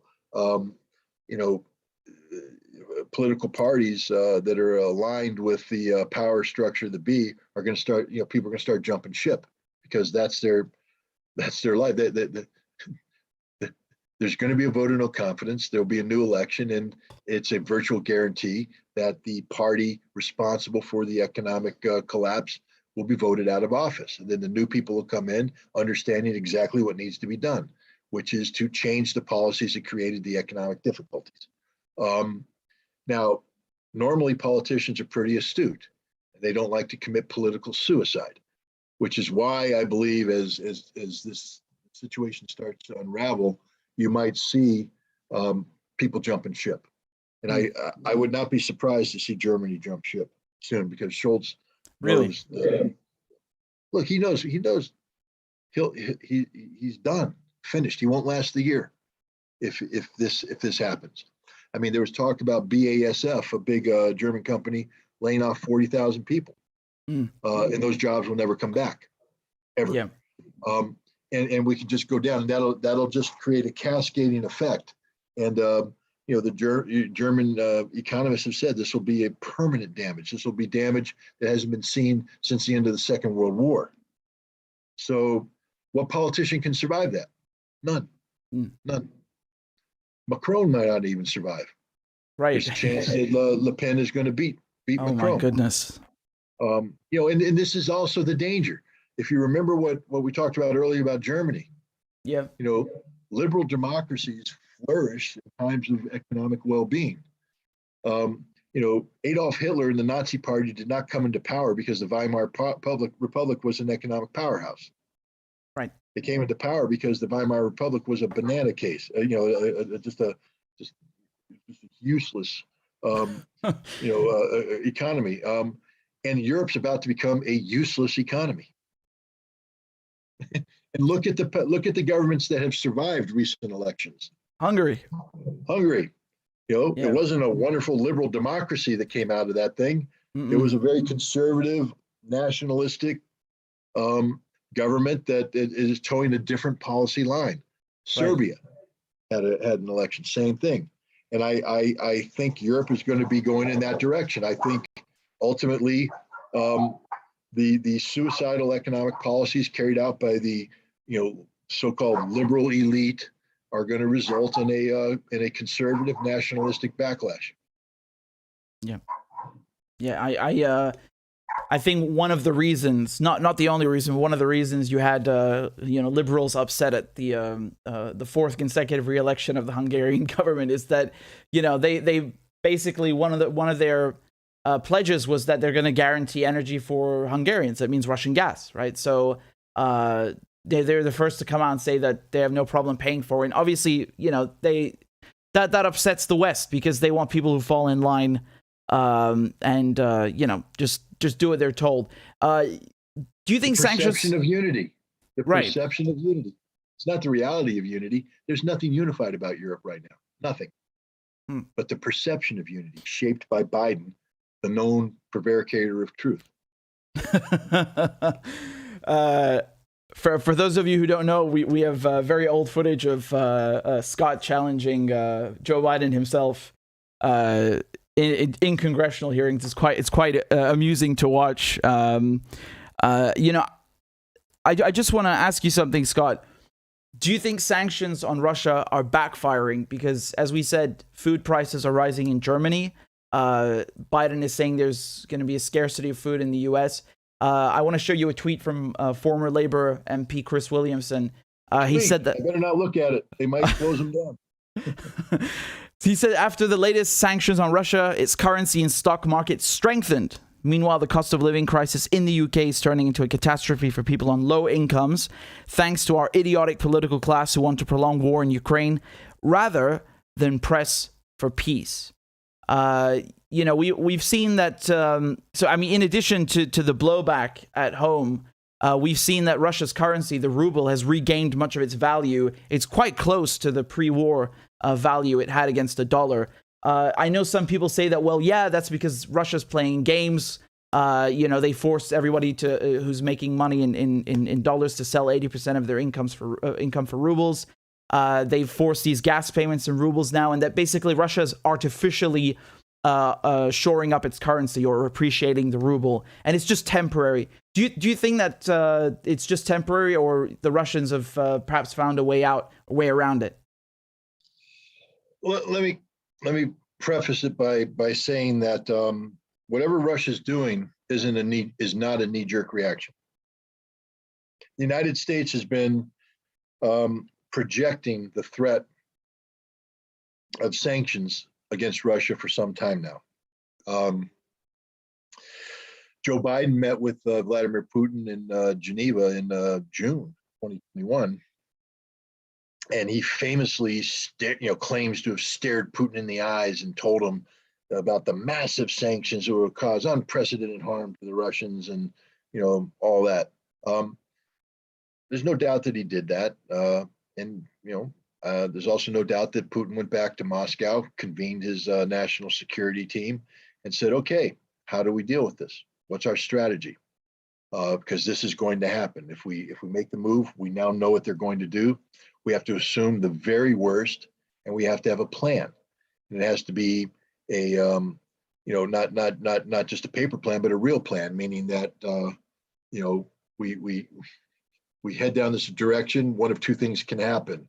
If it goes this way, how do we respond? If it goes this way, how to respond? How do we get it back into the direction we want to go, et cetera? A real plan that has flexibility built into it for changing situations.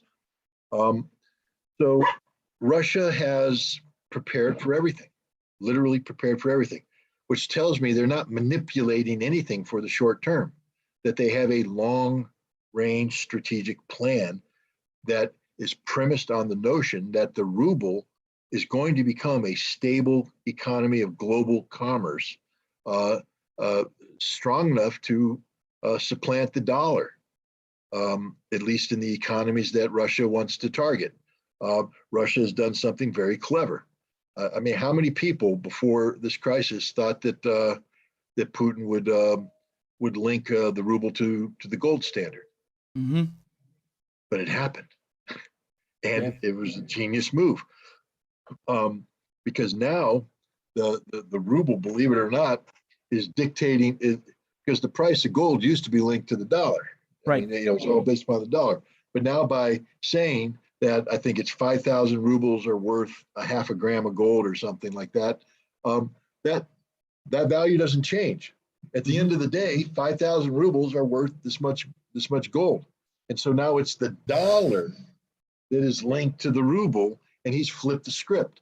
And again, this isn't a temporary measure designed to, if there hadn't been the divorce of the economies, then I would say there's a chance that this is just games. But there's been the divorce of the economy, so there's literally no impetus, no reason for Russia to play temporary games, because they're not going back to the dollar. They're not going back to the euro. They're not going back to the way things were. They're starting anew.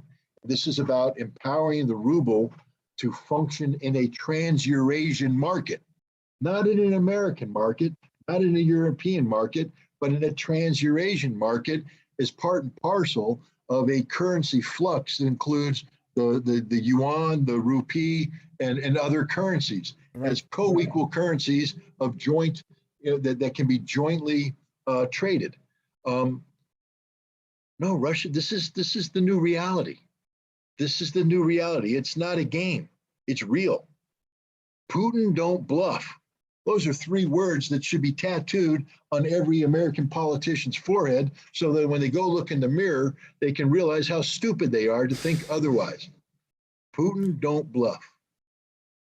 Yeah, the problem is, though, the politicians are not going to be paying any of these higher gas prices or food prices. It's They will, but they'll just give themselves the pay raise that the rest of us don't get. Yeah, basically. Scott, I wanted to get your reaction. You have 6 EU countries that expelled Russian diplomats. That's Italy, Denmark, Sweden, Latvia, Estonia, and Spain.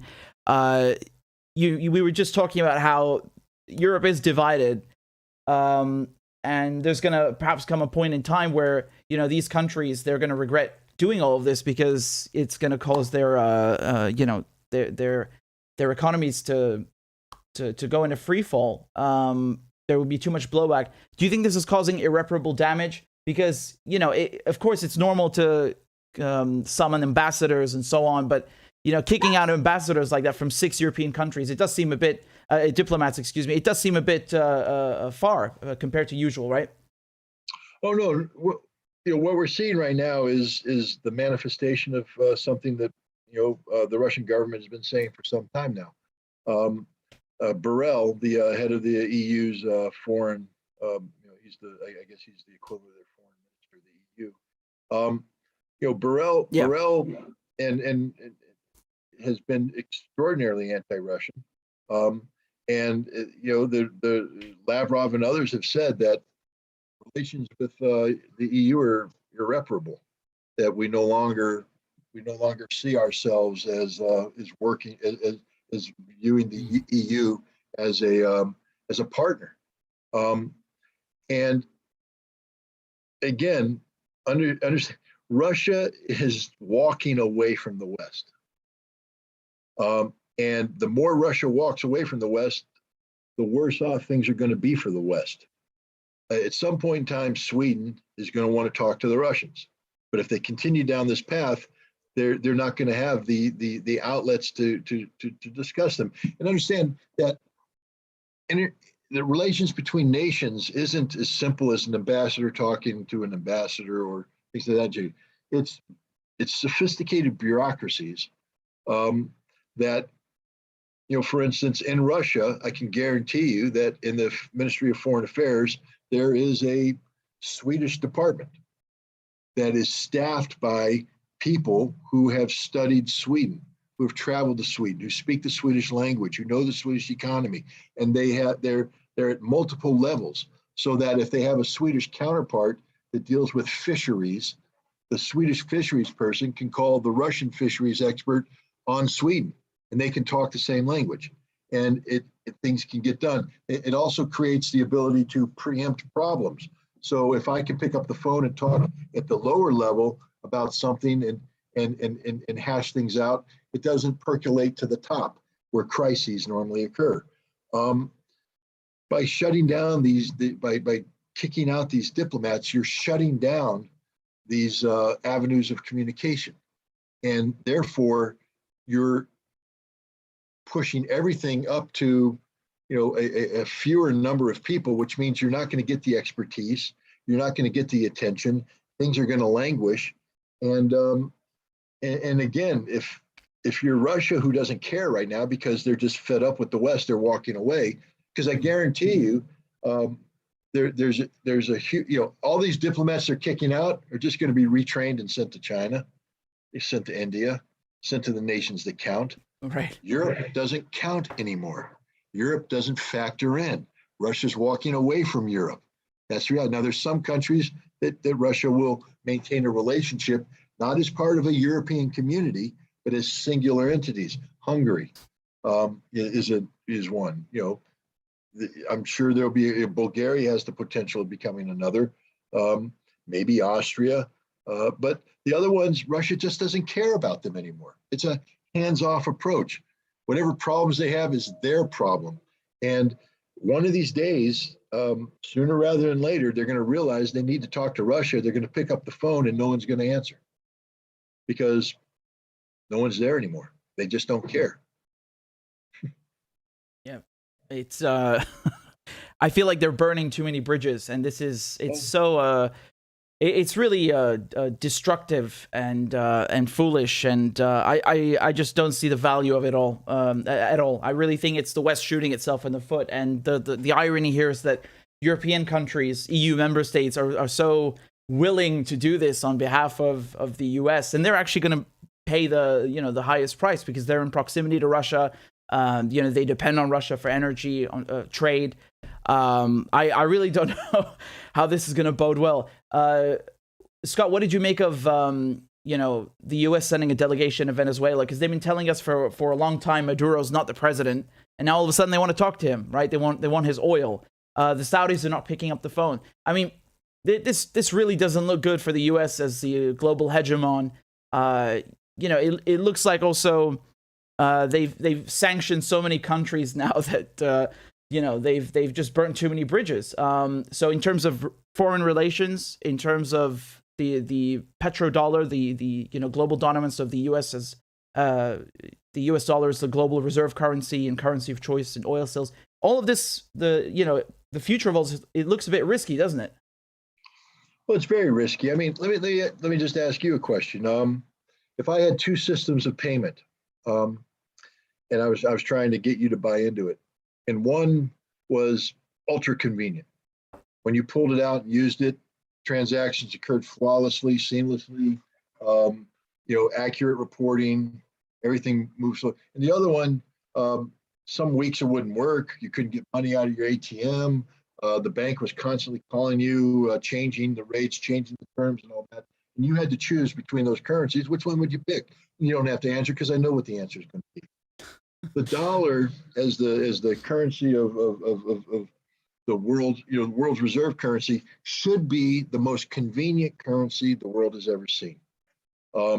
It should be something that the world wants because it's predictable, it's stable, it's again, it flows seamlessly through the SWIFT system, etc. The U.S. has turned the dollar into the single most inconvenient currency to operate in because of our policy of sanctions. The dollar has become a curse. The dollar has become a vehicle of empowerment. And as a result, we are actually losing our ability to influence people. I mean, it's one thing, for instance, if you have a currency that's so convenient that everybody's using it. Now, if I want to tweak, let's say now I want to get Richard to do something, I don't have to shut it down. I just have to make it mildly inconvenient for you. And guess what you're going to do? You're going to say, I really enjoyed the convenience, so I'll make this mild alteration to keep the bank happy so that I can keep this convenience going. Because otherwise, to drop this, I'd have to go to this really inconvenient thing. It's bad, etc. Mm-hmm. I now have some control. But the moment I make my interference in your affairs so inconvenient that it's suddenly the alternative of taking an equally convenient one or maybe less convenient becomes viable. Usable. Right. We have no leverage over Venezuela right now. None. We've sanctioned them to death. We've dismissed them. We've tried to run multiple coups against them. We've just basically made them a pariah state that's and Venezuela has adapted. They've survived. They're doing okay with the help of Russia, Iran, and others. And suddenly we need Venezuela because we didn't have a plan B. Joe Biden was letting his mouth roll in Europe about how Europe had to stand tough, needed to get away, wean itself off of Russian energy, and don't worry, America's going to be there because we're a good friend. We got a plan. We'll get you the gas you need, all that. And Europe went okay. And now Europe's going, where's plan B? Yeah, States go, we don't have one. Okay, Jim Story. I know I told you last year, Jim Story is the name of the diplomat who's running the Venezuela interest section in Caracas, not in Caracas, in Bogota, Colombia. He used to be in Caracas, but not anymore. And he's the guy that sort of orchestrated the efforts to make Juan Guaido president. Now we're telling Jim Story, you got to go back to Venezuela to the president you said isn't president in the presidential palace you said doesn't belong to him, and beg him to sell you oil you said doesn't belong to him. And look, Jim Story's a great guy. I know him. I mean, I don't know him intimately, but I've met him. We've talked. I like the guy, and he's smart. He's intelligent, but he's a diplomat, and he has to do what he's told to do. And now he has to go crawling back to Maduro. Just imagine Oh, how God, that that's makes so you awkward. feel. It's about as awkward as it gets. Yeah. And now you're begging. You're begging. You literally have no leverage because we've sanctioned everything. We got nothing. So we're going in and begging them to sell oil. And what do we have to offer? What are we going to offer in return? We're going to dump Guaido. Guaido's irrelevant. Maduro already won that fight. They won't even dump him. Ned Price, the State Department spokesperson, he said that they continue to recognize Guaido as the legitimate leader. So they're not even doing that, which makes it even worse. If I'm Maduro, I'm going to look at you and say, no, there's no oil. Well, Maduro. I mean, although for the Maduro relief, it is worth it also. He has to balance it because he does have an economy, right? And that is in dire straits. He has a population that he has to look out for. But yep. I don't see him just rolling over and playing dead for the United States. I see him, coming up with a solution that's in the best interest of the Venezuelan people, and that may include selling oil to the United States. Yet that for a long time, Venezuela, used to export a lot of its oil to the United States. The United States was one of its top customers. Over the last 20 years, as Bush and Obama and Trump and Biden have all sanctioned Venezuela, that's changed, of course.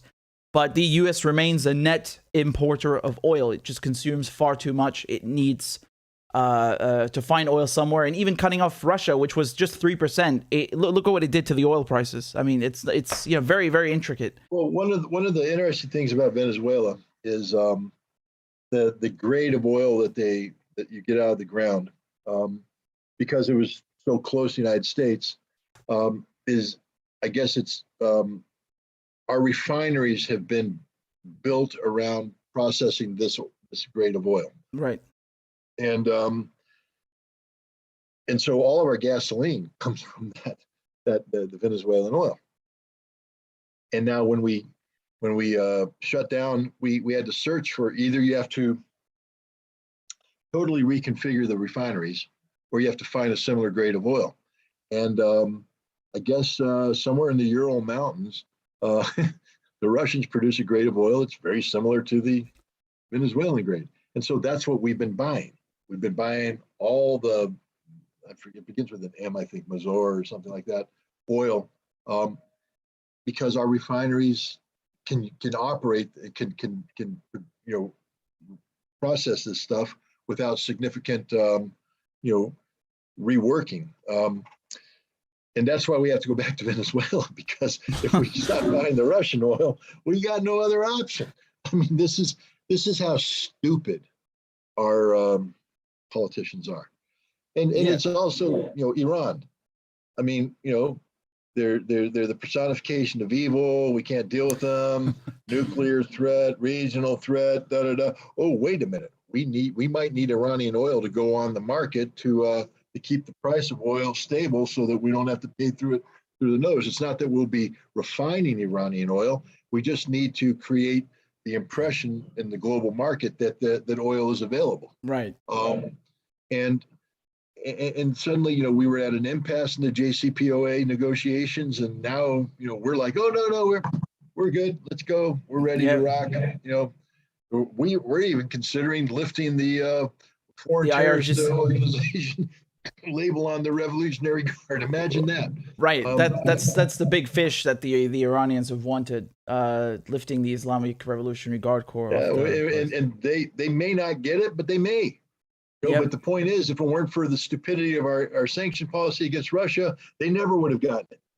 Yeah, that's true. Now it's a possibility because the United States has no fallback position.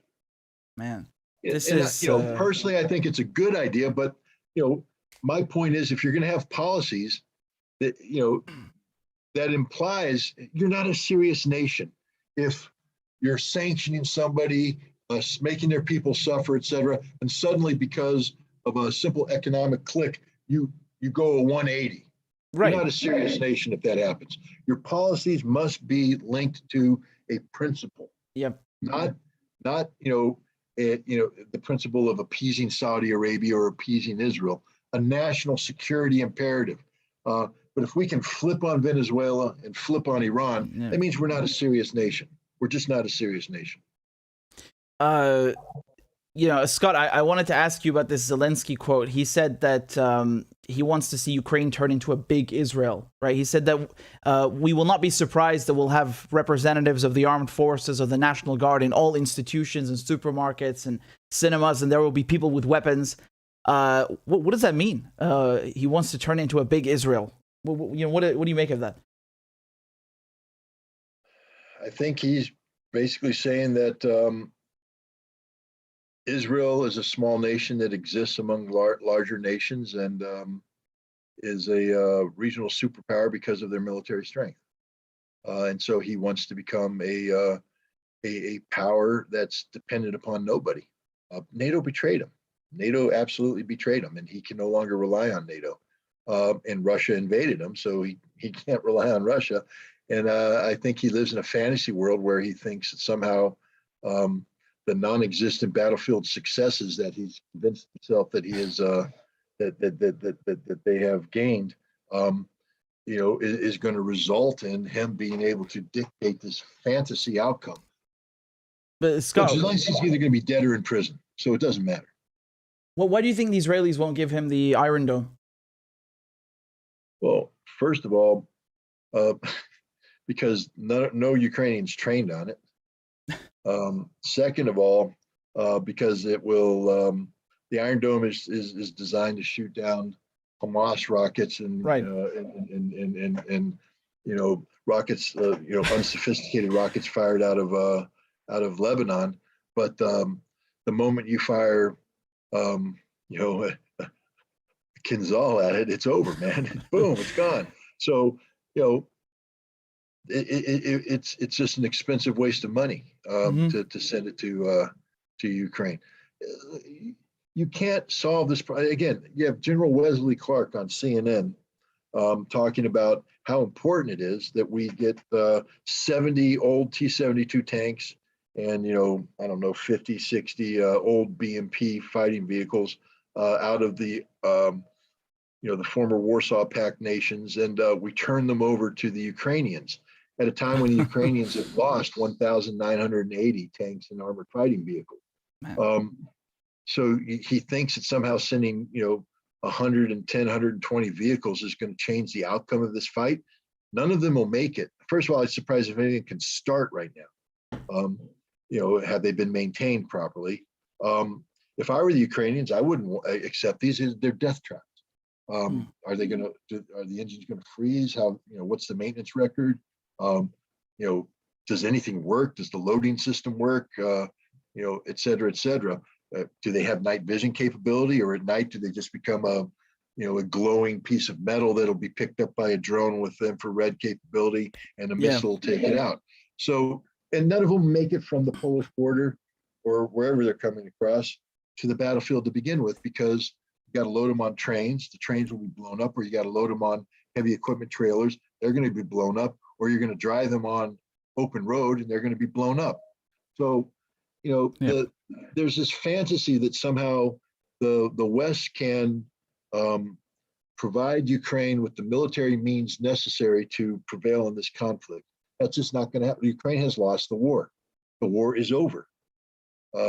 You're going to see more and more mass surrendering of Ukrainian troops going forward because they are out of fuel, they are out of ammunition, they're hungry, they're cold, they're tired, they can't communicate. And eventually their hands are going to go up and they're going to surrender. We've seen the surrender of elite Marine units in Mariupol.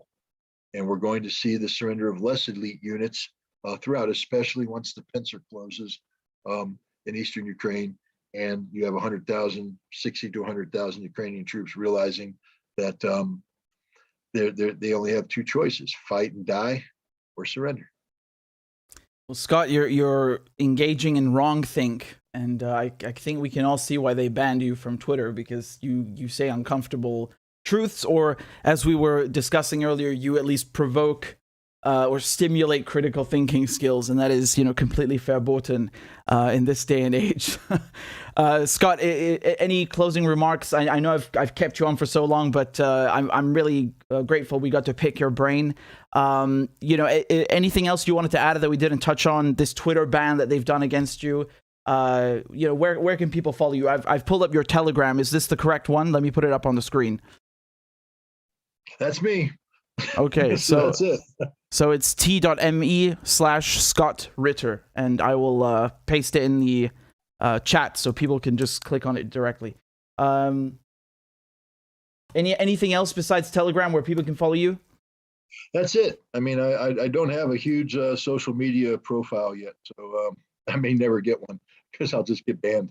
But but no, hey, thank you very much for having me on. This was again I think a worthwhile conversation. I've enjoyed it. I thank you for bringing me on. Thank you.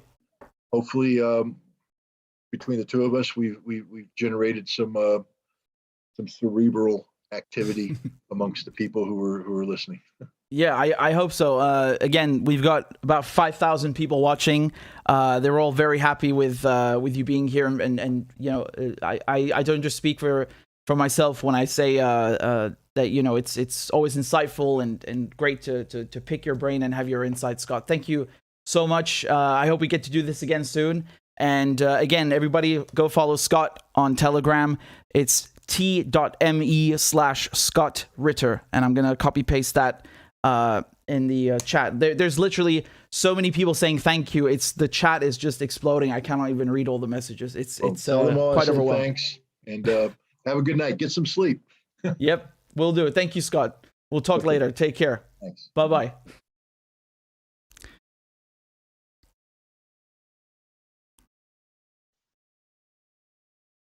Scott Ritter, everybody. Let me show you again his Telegram. Definitely go follow him. Honestly, it's scandalous, right? It's